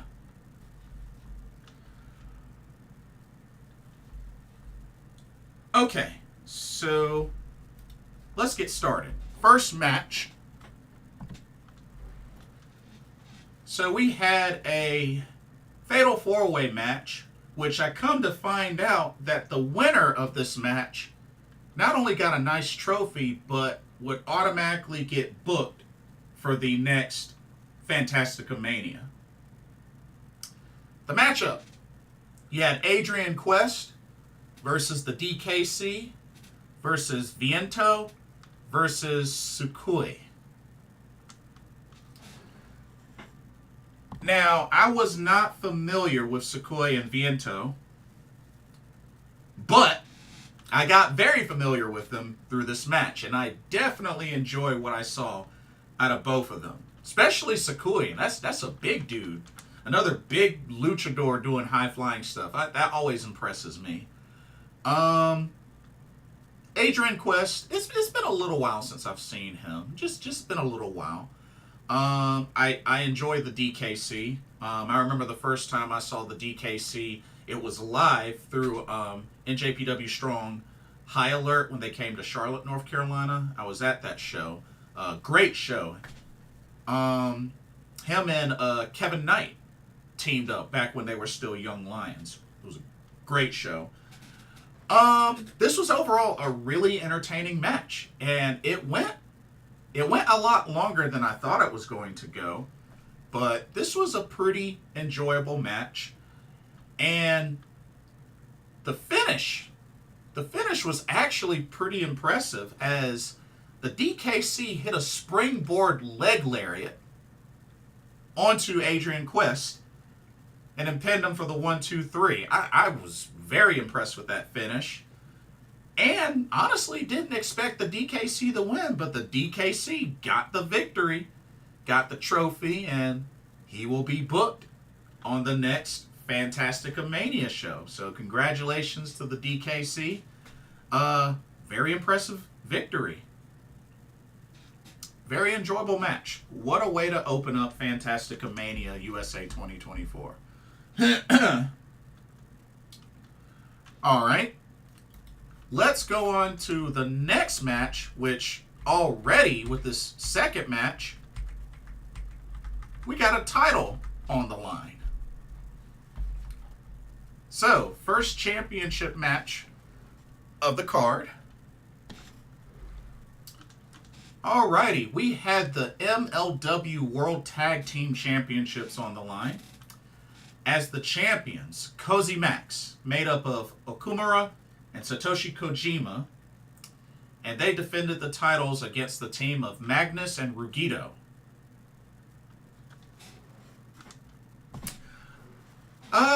This match was alright, but I was kind of feeling for Okumura. It felt like he was kind of slowing down quite a bit. I know he got busted open in this match. I think he was bleeding from the nose and mouth. But I don't know. I just felt like he was kind of really slowing down early in the match. But was definitely digging Magnus and Rugido. I've seen Magnus before, but not Rugido. So this was an introduction for me. So definitely felt like this match could have been better. It was all right, but yeah, I can't really say that there was a lot that really wowed me with this match. But Satoshi Kojima got the cozy lariat on Rugido and then pinned him for the 1-2-3. And Cozy Max, still your MLW World Tag Team Champions. But like I said, match was alright. That's all I can really say.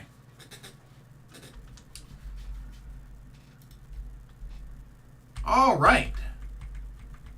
We continue on with title matches. But this time, we go to the ladies. Check it out. Okay. Now, originally, this was supposed to be not only for the CMLL World Women's Championship, but it was originally supposed to be the champion Stephanie Vacure defending against Lluvia. But because Stephanie Vacure ended up leaving for WWE, she was pretty much stripped of the titles and whatnot. Therefore, this match was altered and changed to a triple threat match for the vacant CMLL World Women's Championship. As you had Lluvia, you had Viva, and you had Willow Nightingale. Overall, thought this was a very solid match. Felt like it was very engaging between all three of these ladies.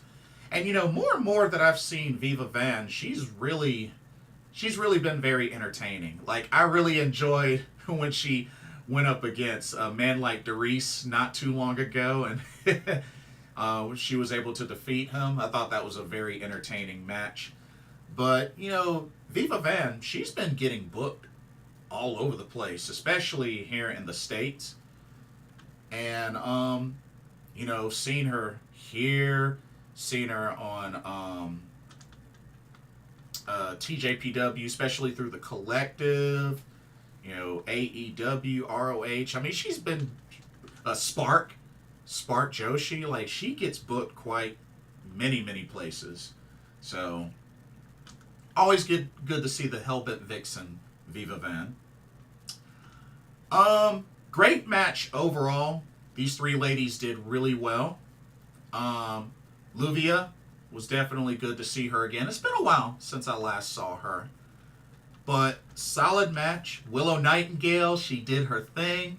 She didn't miss a beat. And surely it worked out for her because it took putting away Viva with a Babe with a power bomb, pinned her for the 1, 2, 3, and ladies and gentlemen, even though she was not able to win the Owen Hart Cup this year, she was able to get herself some gold anyway, as she is now your new CMLL World Women's Champion. So congratulations to Willow Nightingale. And wow, just, it feels like in so little time she's been NJPW Strong Women's Champion, the first. She's been TBS Champion. She's won an Owen Hart Cup. And look at her now. CMLL World Women's Champion. Willow Nightingale, she's doing her thing. She's doing her thing. And, you know, I've always really enjoyed her story. You know, I met Willow Nightingale a long time ago, back when Queens of Combat was still a thing, and she was part of Team Thick and Juicy, her and Faye Jackson. And I remember she had the freak neck injury, which some say really looked like her career was over, but she was able to, it took a long time, but she was able to fully recover and get back in the ring, and she has not missed a beat since her recovery. And I'm very happy for Willow Nightingale.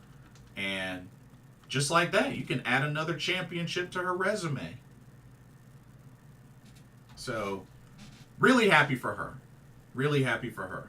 And it just seemed like she got to hold these titles within a short span. I think pretty much within like a year.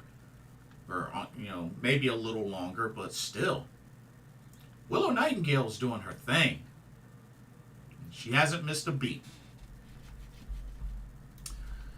Alrighty. Let's see, what y'all talking about? So, yeah, Costa the Cray Cray Greek, he's going with Saya Kamatani winning the 5-star Grand Prix. Misfit is going Momo Watanabe to win the 5-star Grand Prix. Anybody else got any 5-star Grand Prix predictions? Fire away. Okay, let's go to our next match. Back to tag team action. All right, this time we got a tag team match between TMDK's Bad Dude Tito and Zack Sabre Jr., and they took on the duo of Virus and Hechicero. course, Hechicero, I mean, we recently saw, not that long ago, compete against MJF at Forbidden Door. And of course, Zack Sabre Jr., he's continuing to tear it up all over New Japan and even here in the States as well. Casa the Cray Cray Greek says, Willow will be a candidate for Women Wrestler of the Year. I hope so. I really hope so. I really hope so. I would love for her to be a candidate for Women Wrestler of the Year. Let's see. This was a pretty enjoyable match. I really like the back and forth between Hechicero and Zack Sabre Jr. I really like the exchanges. It definitely shows Hechicero has some good technical mat skills. That was definitely displayed greatly. And, you know, being able to, you know, kind of tussle with Zack Sabre Jr. definitely was feeling it. Overall, pretty entertaining match. The finish was very unique. It was a very unique finish, as Hechicero was able to submit Bad Dude Tito. It was, I don't know what submission that is, but it kind of looked like a crucifix-like submission. It was very unique. It was very unique, but was able to submit Bad Dude Tito, and Hechicero and Virus are your winners of this tag match. They defeat TMDK. But yeah, pretty dang on good match. Alright, next up was my second favorite match of the whole entire card. Definitely enjoyed the mess out of this match. This match really, really delivered in a big way. But you had a singles match between LIJ's Yota Tsuji taking on Barbaro Cavernario.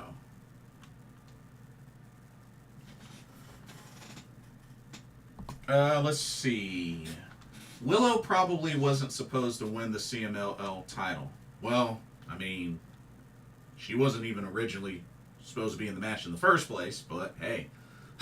Stephanie Vakura was like, bye, I'm on to the Fed. ZSJ will be NJPW World Champion 2025.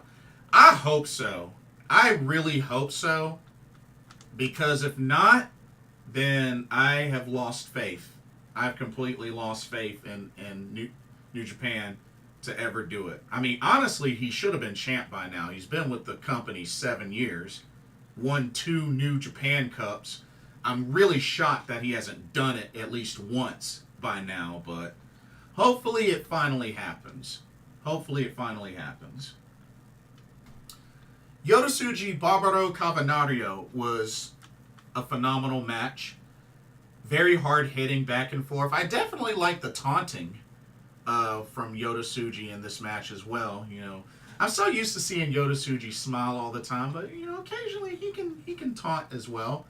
But this was very hard hitting. A lot of close falls between these two. I mean, there was 1 or 2 times where it looked like Barbaro Cavernario had this thing won, but Yota Tsuji, which, I mean, you know, they've been really keeping Yota Tsuji pretty strong, especially being that he won this year's New Japan Cup.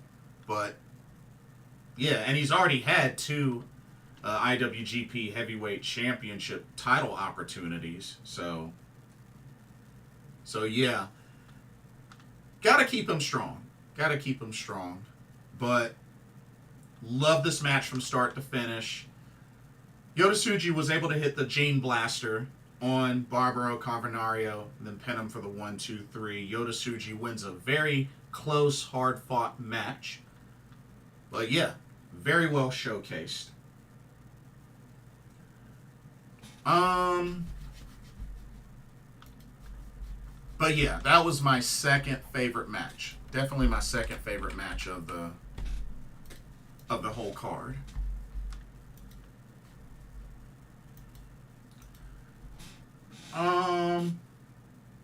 Misfit says, I've already lost faith in New Japan. They won't take Despy out of the junior division. Same with Hiromu. Yeah,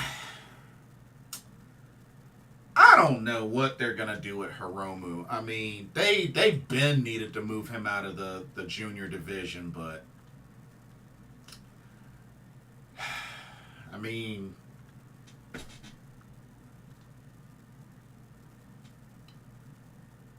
yeah.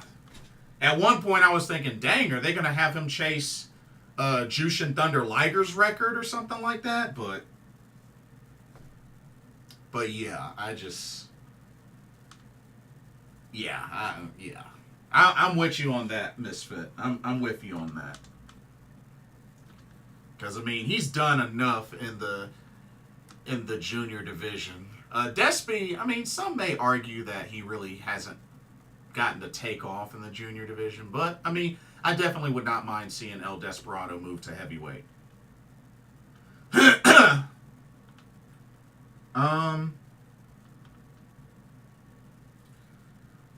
Let's see.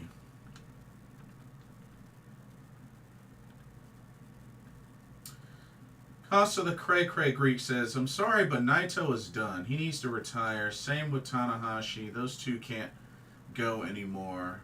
Hiromu and Despy have outgrown the junior division. That match with Mox at Forbidden Door was not good. But here's the thing, though. Was their match at Windy City Riot not good either? Like, I'm sorry, but them having that match at Forbidden Door and all of a sudden he's done? Did they not have a better match at Windy City Riot? I can't jump to that conclusion that he's done. Nah, I can't agree with that. Because their match at Windy City Riot was just fine. You know, I mean, definitely the Forbidden Door match was a big step down, but I found nothing wrong with their match at Windy City Riot. And that's me personally, but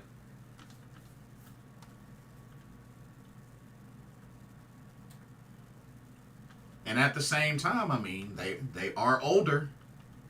They are older. If anything, I think Tanahashi's just trying to Tanahashi's just trying to empty his tank while he still can before he really becomes full-time Mr. Ace President. I just think he's just emptying his tank. To be fair, any match was better than the Forbidden Door match. Yeah? Yeah, you could say that. You could definitely say that. I give you that. I'll definitely give you that.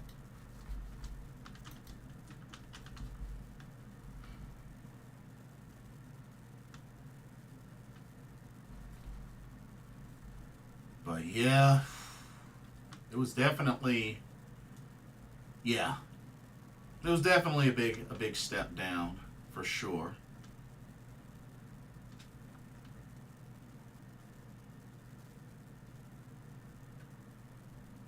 And not to mention, their Forbidden Door match wasn't even as long as their Windy City Riot match. It wasn't even as long as that match.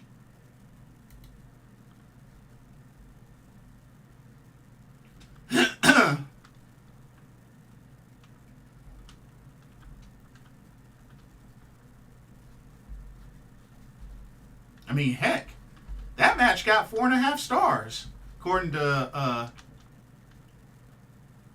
one.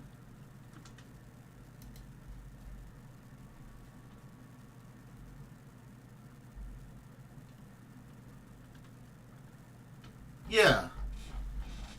Shoot, that match definitely got a higher rating than their Forbidden Door match.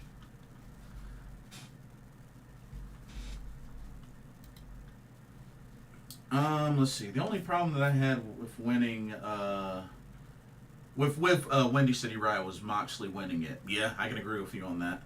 That match was passable at best. I have to disagree, but I can't say passable. I mean, compared to Forbidden Door, that was like night and day, if you ask me. Okay, we had one more championship match on this card. And it was the semi-main event. We had the NJPW Strong Openweight Championship. As the champion, Bullet Club War Dogs Gabe Kidd defended against Ultimo Guerrero. It was actually really cool to see Ultimo Guerrero again. It's been a while. It's been a little while since I've seen him.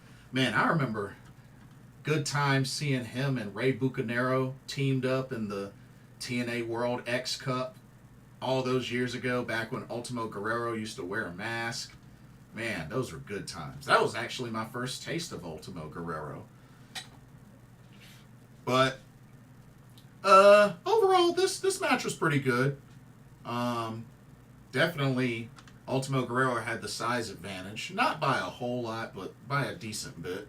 Had the size advantage. But, you know, Gabe Kidd just has been really super aggressive ever since becoming heel. And I really like it. I really like his consistent aggressiveness. Just not only in his promos, but in what he can do in the ring. So I really like how he's been riding that. And sure enough, it even led to him becoming singles champion, strong openweight champion. So, hey, I can dig it. I can definitely dig it.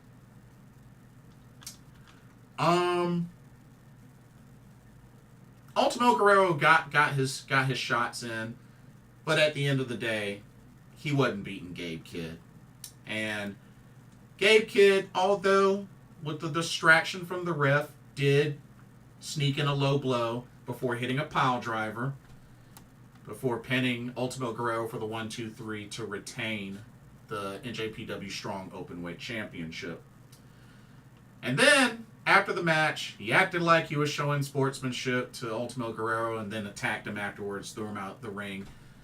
Got on the mic and called out Lio Rush for Capital Collision in August in Washington, D.C. So, looks like maybe saying a strong openweight championship match, perhaps. Maybe he defends against Lio Rush. But he has been confirmed for Capital Collision. Tomohiro Ishii has been confirmed for Capital Collision. So, I've been looking at tickets for that.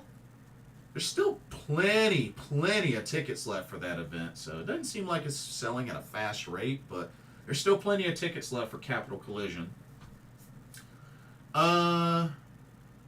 This one said, like, Mox winning it did nothing for New Japan Pro Wrestling. Really the only thing I guess I could see it did is that it put the title on an American. That's really the only thing I could say, and that's really the only thing I can say. Naito had a great match with Keiji Muto last year. Agreed. MJF versus Ospreay on Dynamite was a classic. It was indeed. I just did not like the finish. Did not like the finish. But phenomenal match.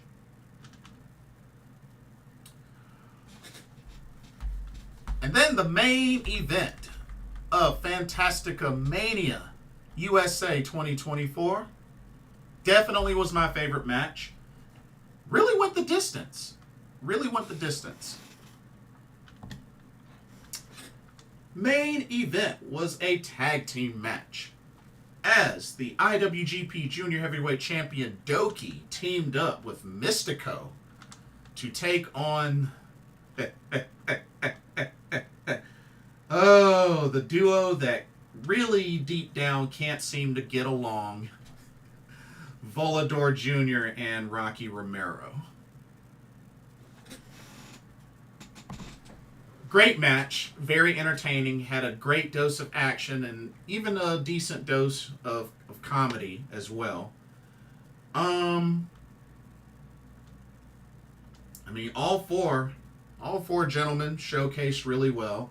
I'm a big fan of Rocky Romero. I've met Rocky Romero when New Japan first came to North Carolina He was part of the meet and greet, him and Colt Cabana. So that was how I got to meet Rocky Romero. And I remember at the time he was still kind of the manager / teaming up with Sho and Yo as Roppongi 3K. Great match. I know there was some miscommunications later near the end of the match between Volador Jr. and Rocky Romero, which was bound to happen. This isn't the first time these two have kind of had miscommunications and have butted heads. But it all the while helped make things smooth near the end of the match for DOUKI and Mistico, which, speaking of which, Mistico picked up the victory for his team as he was able to submit Rocky Romero with the La Mystica. Pretty much instant tap out. But yeah, Mistico and DOUKI are your winners. And who knows? DOUKI and Mistico kind of, they shook hands and they kind of held their respective titles up, which I believe Mistico is the CMLL World Welterweight Champion or something like that. CMLL has a whole bunch of weight classes. But yeah, so who knows? Maybe Mistico and DOUKI will clash one-on-one. Could happen. But that was your main event of Fantastica Mania USA 2024. For that being my first Fantastica Mania, pretty enjoyable. Pretty enjoyable for the most part. Main event was my favorite match. And then Yota Tsuji, Barbaro, Cavernario was my second favorite match. So those were definitely my top two. Let's see. Outside of Rumble matches, hour-long matches don't do it for me, which is why I'm not a fan of Iron Man matches. Oh, from Misfit. The finish will set up the rematch at Wembley.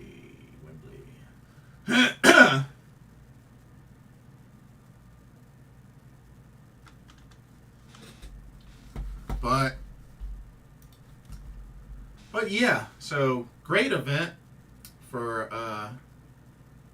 Fantastica Mania. Now, let's see. Something I do want to see.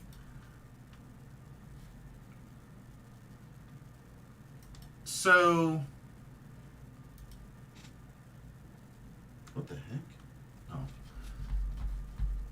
So we know for this upcoming weekend. So we got some shows for this upcoming weekend. There's some big shows. We got big shows this upcoming weekend. So just to reiterate, let's see. So on the 20th of July, which for some folks, depending on time zone, it might be on the 19th, a day earlier. Just depends on your time zone. We got TJPW Summer Sun Princess 24, so we got that to look forward to. And that's going to be pretty much the last big show before they make their way for the Tokyo Princess Cup 11, which that'll be next after that show. So I'm predicting that they're going to announce the brackets. Like, we already know the competitors for this Tokyo Princess Cup 11. They just haven't set the brackets yet. So I'm assuming at Summer Sun Princess they'll announce the bracket.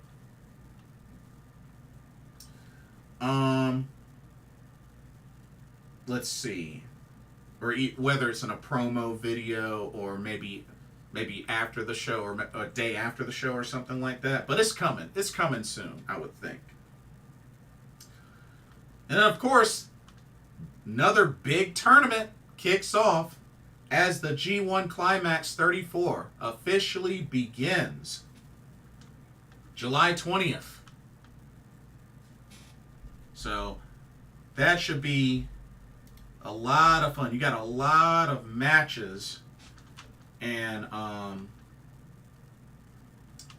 for that opening night, there's a lot of matches I'm really looking forward to. Shota Umino versus Callum Newman. That ought to be really good. Callum Newman went on a tear to qualify for the G1 Climax, so really looking forward to seeing how he fares in his first test against Shota Umino. Let's see. Hiroki Goto versus Jeff Cobb. I'm very excited about that matchup. Jake Lee, who is now with the Bullet Club War Dogs, his first match against the former IWGP Heavyweight Champion in Sonata. That'll be a good first test for him. A very interesting matchup. Evil versus Gabe Kidd. That could really go either way. Another big one that I think anything could happen in this one. Yota Tsuji versus Konosuke Takeshita. Oh man, that might end up being my favorite match of this opening night. Takeshita and Yota Tsuji, that should be really interesting. Tetsuya Naito versus fellow stablemate Shingo Takagi. So, a lot of great opening matchups for the G1 Climax 34. Suzu Suzuki returns July 23rd. Oh, okay, so pretty much the beginning of next week. Not bad. Not bad at all. And, backtracking to Summer Sun Princess, of course, the main match that I'm looking forward to the most is, of course, the battle of the Grand Slam champions for the Princess of Princess Championship, Miyu Watanabe versus Rika Tatsumi. That's like the big one that I'm looking the most forward to.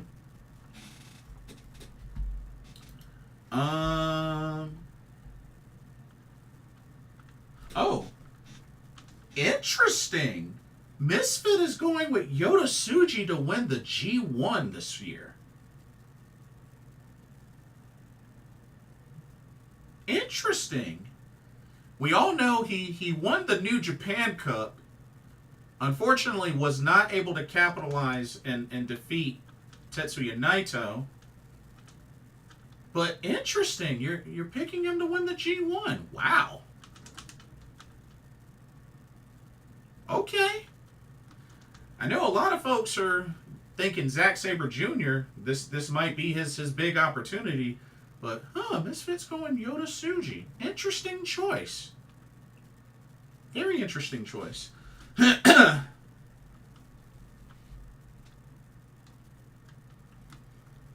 You would have said Shota Umino of Mox retained at Forbidden Door. Oh, that would have been a pretty nice passing of the torch. Or at least a nice build-up. That would be an incredible build-up. Have Shota Umino win, and then he challenges Mox at Wrestle Kingdom? Oh, man, that would be insane. We also got TNA Slammiversary, which it doesn't seem like... Okay. Let me keep it a buck with y'all. And I'll do an official preview when they finalize the card. But I gotta keep it real with y'all. This Slammiversary card just isn't that appealing, to be honest with y'all. I mean, got the TNA Knockouts World Tag Titles being defended. The Militia takes on Spitfire. This is pretty much a rematch. You got the Digital Media and Canadian International Heavyweight title on the line, as AJ Francis will defend both titles against PCO. X Division title, Mustafa Ali versus Speedball Mike Bailey. Jordan Grace defends the TNA Knockouts World title against Ash by Elegance. TNA World Championship elimination match. Moose defending against Josh Alexander, Steve Macklin, Nick Nemeth, Frankie Kazarian, and Joe Hendry. This says, something tells me New Japan has major plans for Yota Tsuji. I mean, it's interestingly enough that ever since he returned from excursion, he has blown up. I mean, has had a title shot for the top title, joined LIJ, won the New Japan Cup, had a second opportunity. So Yota Tsuji's been he's definitely been on the rise since returning from excursion. If Joe Hendry doesn't win the TNA title, what are we even doing here? Beats me, but I mean that's 5 matches so far, and just I don't know. Slammiversary is usually TNA's one of TNA's heavy hitter pay-per-views, but I don't know. It just this card doesn't seem as appealing as I hoped for it to be. Which I know they're probably going to add some more matches, including pre-show matches, but honestly, it's not that appealing. But it's this Saturday, July 20th. So, I mean, I would have thought that maybe they might get some WWE talent, NXT talent, but they might end up saving that for Bound for Glory, since that's TNA's WrestleMania.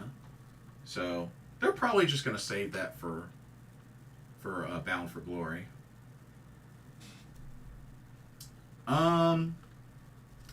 We also got this Sunday, July 21st, DDT's biggest show, Wrestle Peter Pan 2024. Which pretty ginormous card for that. Which some matches I'm very much looking forward to. I'm very excited about Konosuke Takeshita versus Masato Tanaka. Looking forward to that. El Desperado versus Chris Brooks. Which I've met Chris Brooks. Chris Brooks is hilarious, by the way. And also, main event, KOD Openweight Championship. Yuki Ueno will defend against this year's King of DDT winner, which ended up being Mao.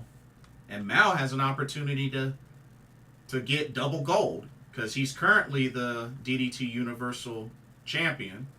So he has an opportunity to get the top prize, the KOD Openweight Championship. So should be a good show for the most part.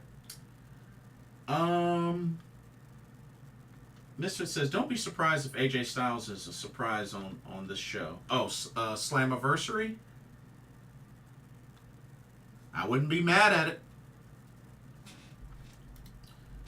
And so those are the big shows for this weekend. I know we got some Stardom shows. We also got Sendai Girls. We got the Marigold Twin Star tournament beginning as well. So there's a lot this weekend. There's actually a whole lot this weekend. So y'all be sure you get your Wheaties in and get plenty of rest along the way, so y'all can check this stuff out.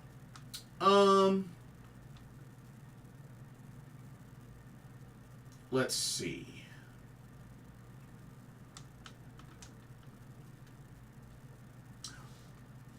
Also, I'm hoping that maybe between now, let's see, 5-Star Grand Prix starts August 10th.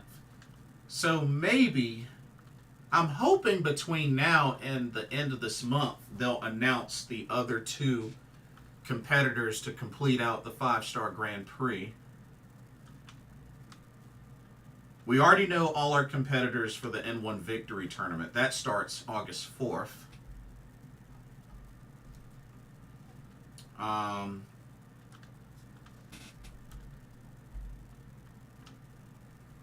of course, Tokyo Princess Cup 11 starts July 27th.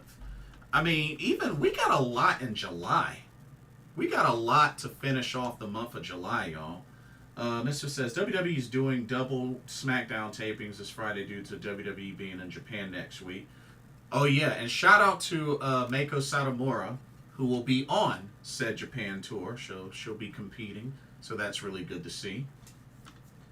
But yeah, just as far as big shows for the remainder of July, I mean, TJPW Summer Sun Princess, the the kickoff of the G1 Climax 34, TNA Slammiversary, DDT Wrestle Peter Pan.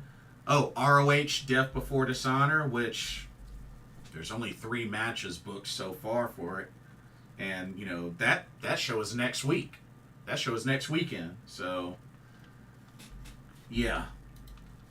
Of course, you got Stardom, Sapporo, Wonder Rendezvous, and World Rendezvous.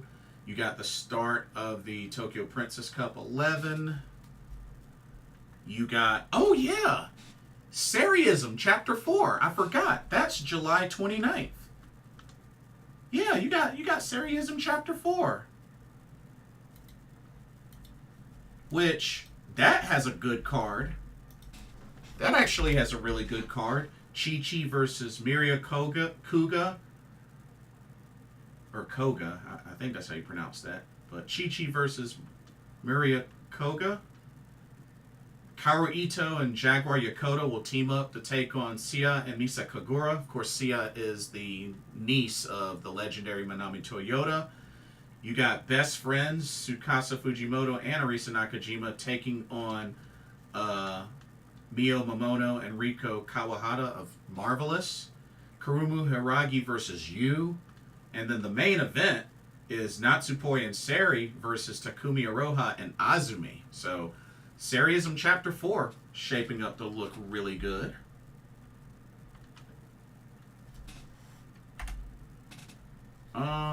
Let's see.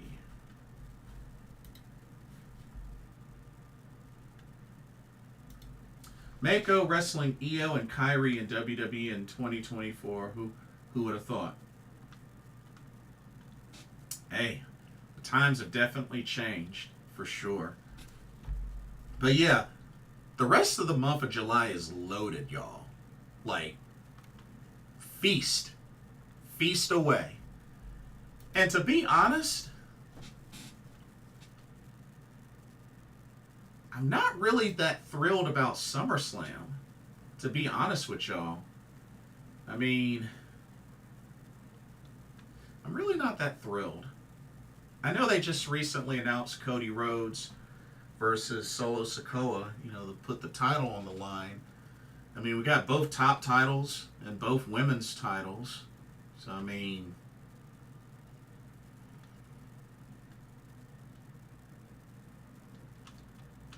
I don't know. I can't say that I'm excited or pumped for SummerSlam. But, I mean, they still got a little bit of time, but August will be here before you know it. So, I don't know. And see, next week I'm going to be pretty busy through the second half of the week because I'll be at GalaxyCon.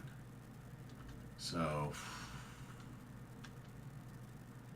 dang, I'm going to have so much to catch up on. Because I'm going to need to do a recap of the G1 Climax 34, opening results, review Summer Sun Princess, Slammiversary, Wrestle Peter Pan, which I need to order Slammiversary. I haven't ordered it yet. I need to order that. I'll probably do it tomorrow or Friday. Maybe Friday. But anyway, that'll do it for this live stream. We talked a good bit, and thank y'all so much for coming through and chatting it up with me tonight. We had a lot of engagement tonight. This was really, really good. And for those that catch this later, I hope y'all enjoy the archive. We talked about a lot. I mean, we talked about Marigold with the Twin Star tournament getting ready to start very soon. Talked about the new Stardom faction. Ami Sohrei, speedy recovery for you. Reviewed Fantastica Mania USA 2024. And just much more. Much more. So definitely, those that chime in later, definitely leave a comment, share your thoughts. And yeah, thank y'all so much for watching. Also, don't forget to check out Game Beauty. The info's in the description. Use that promo code if you want to do some shopping. Blitzball_champ. Don't forget to use that promo code, 10% off. Nice little discount. But yeah, video game themed makeup and cosmetic products, whether you're shopping for yourself or getting that special gift for that special lady. But thank y'all so much for watching. Hope y'all enjoyed tonight's live stream. I'm gonna chill out for a bit, maybe get some water, maybe watch a YouTube video or something, and go from there. For another Pro Wrestling Talk, brought to you by Blitzball Champ Gaming, my name is Blitzball Champ Jason Ingram. Hope everybody has a blessed day tomorrow, and I will see y'all in the next video and our live stream.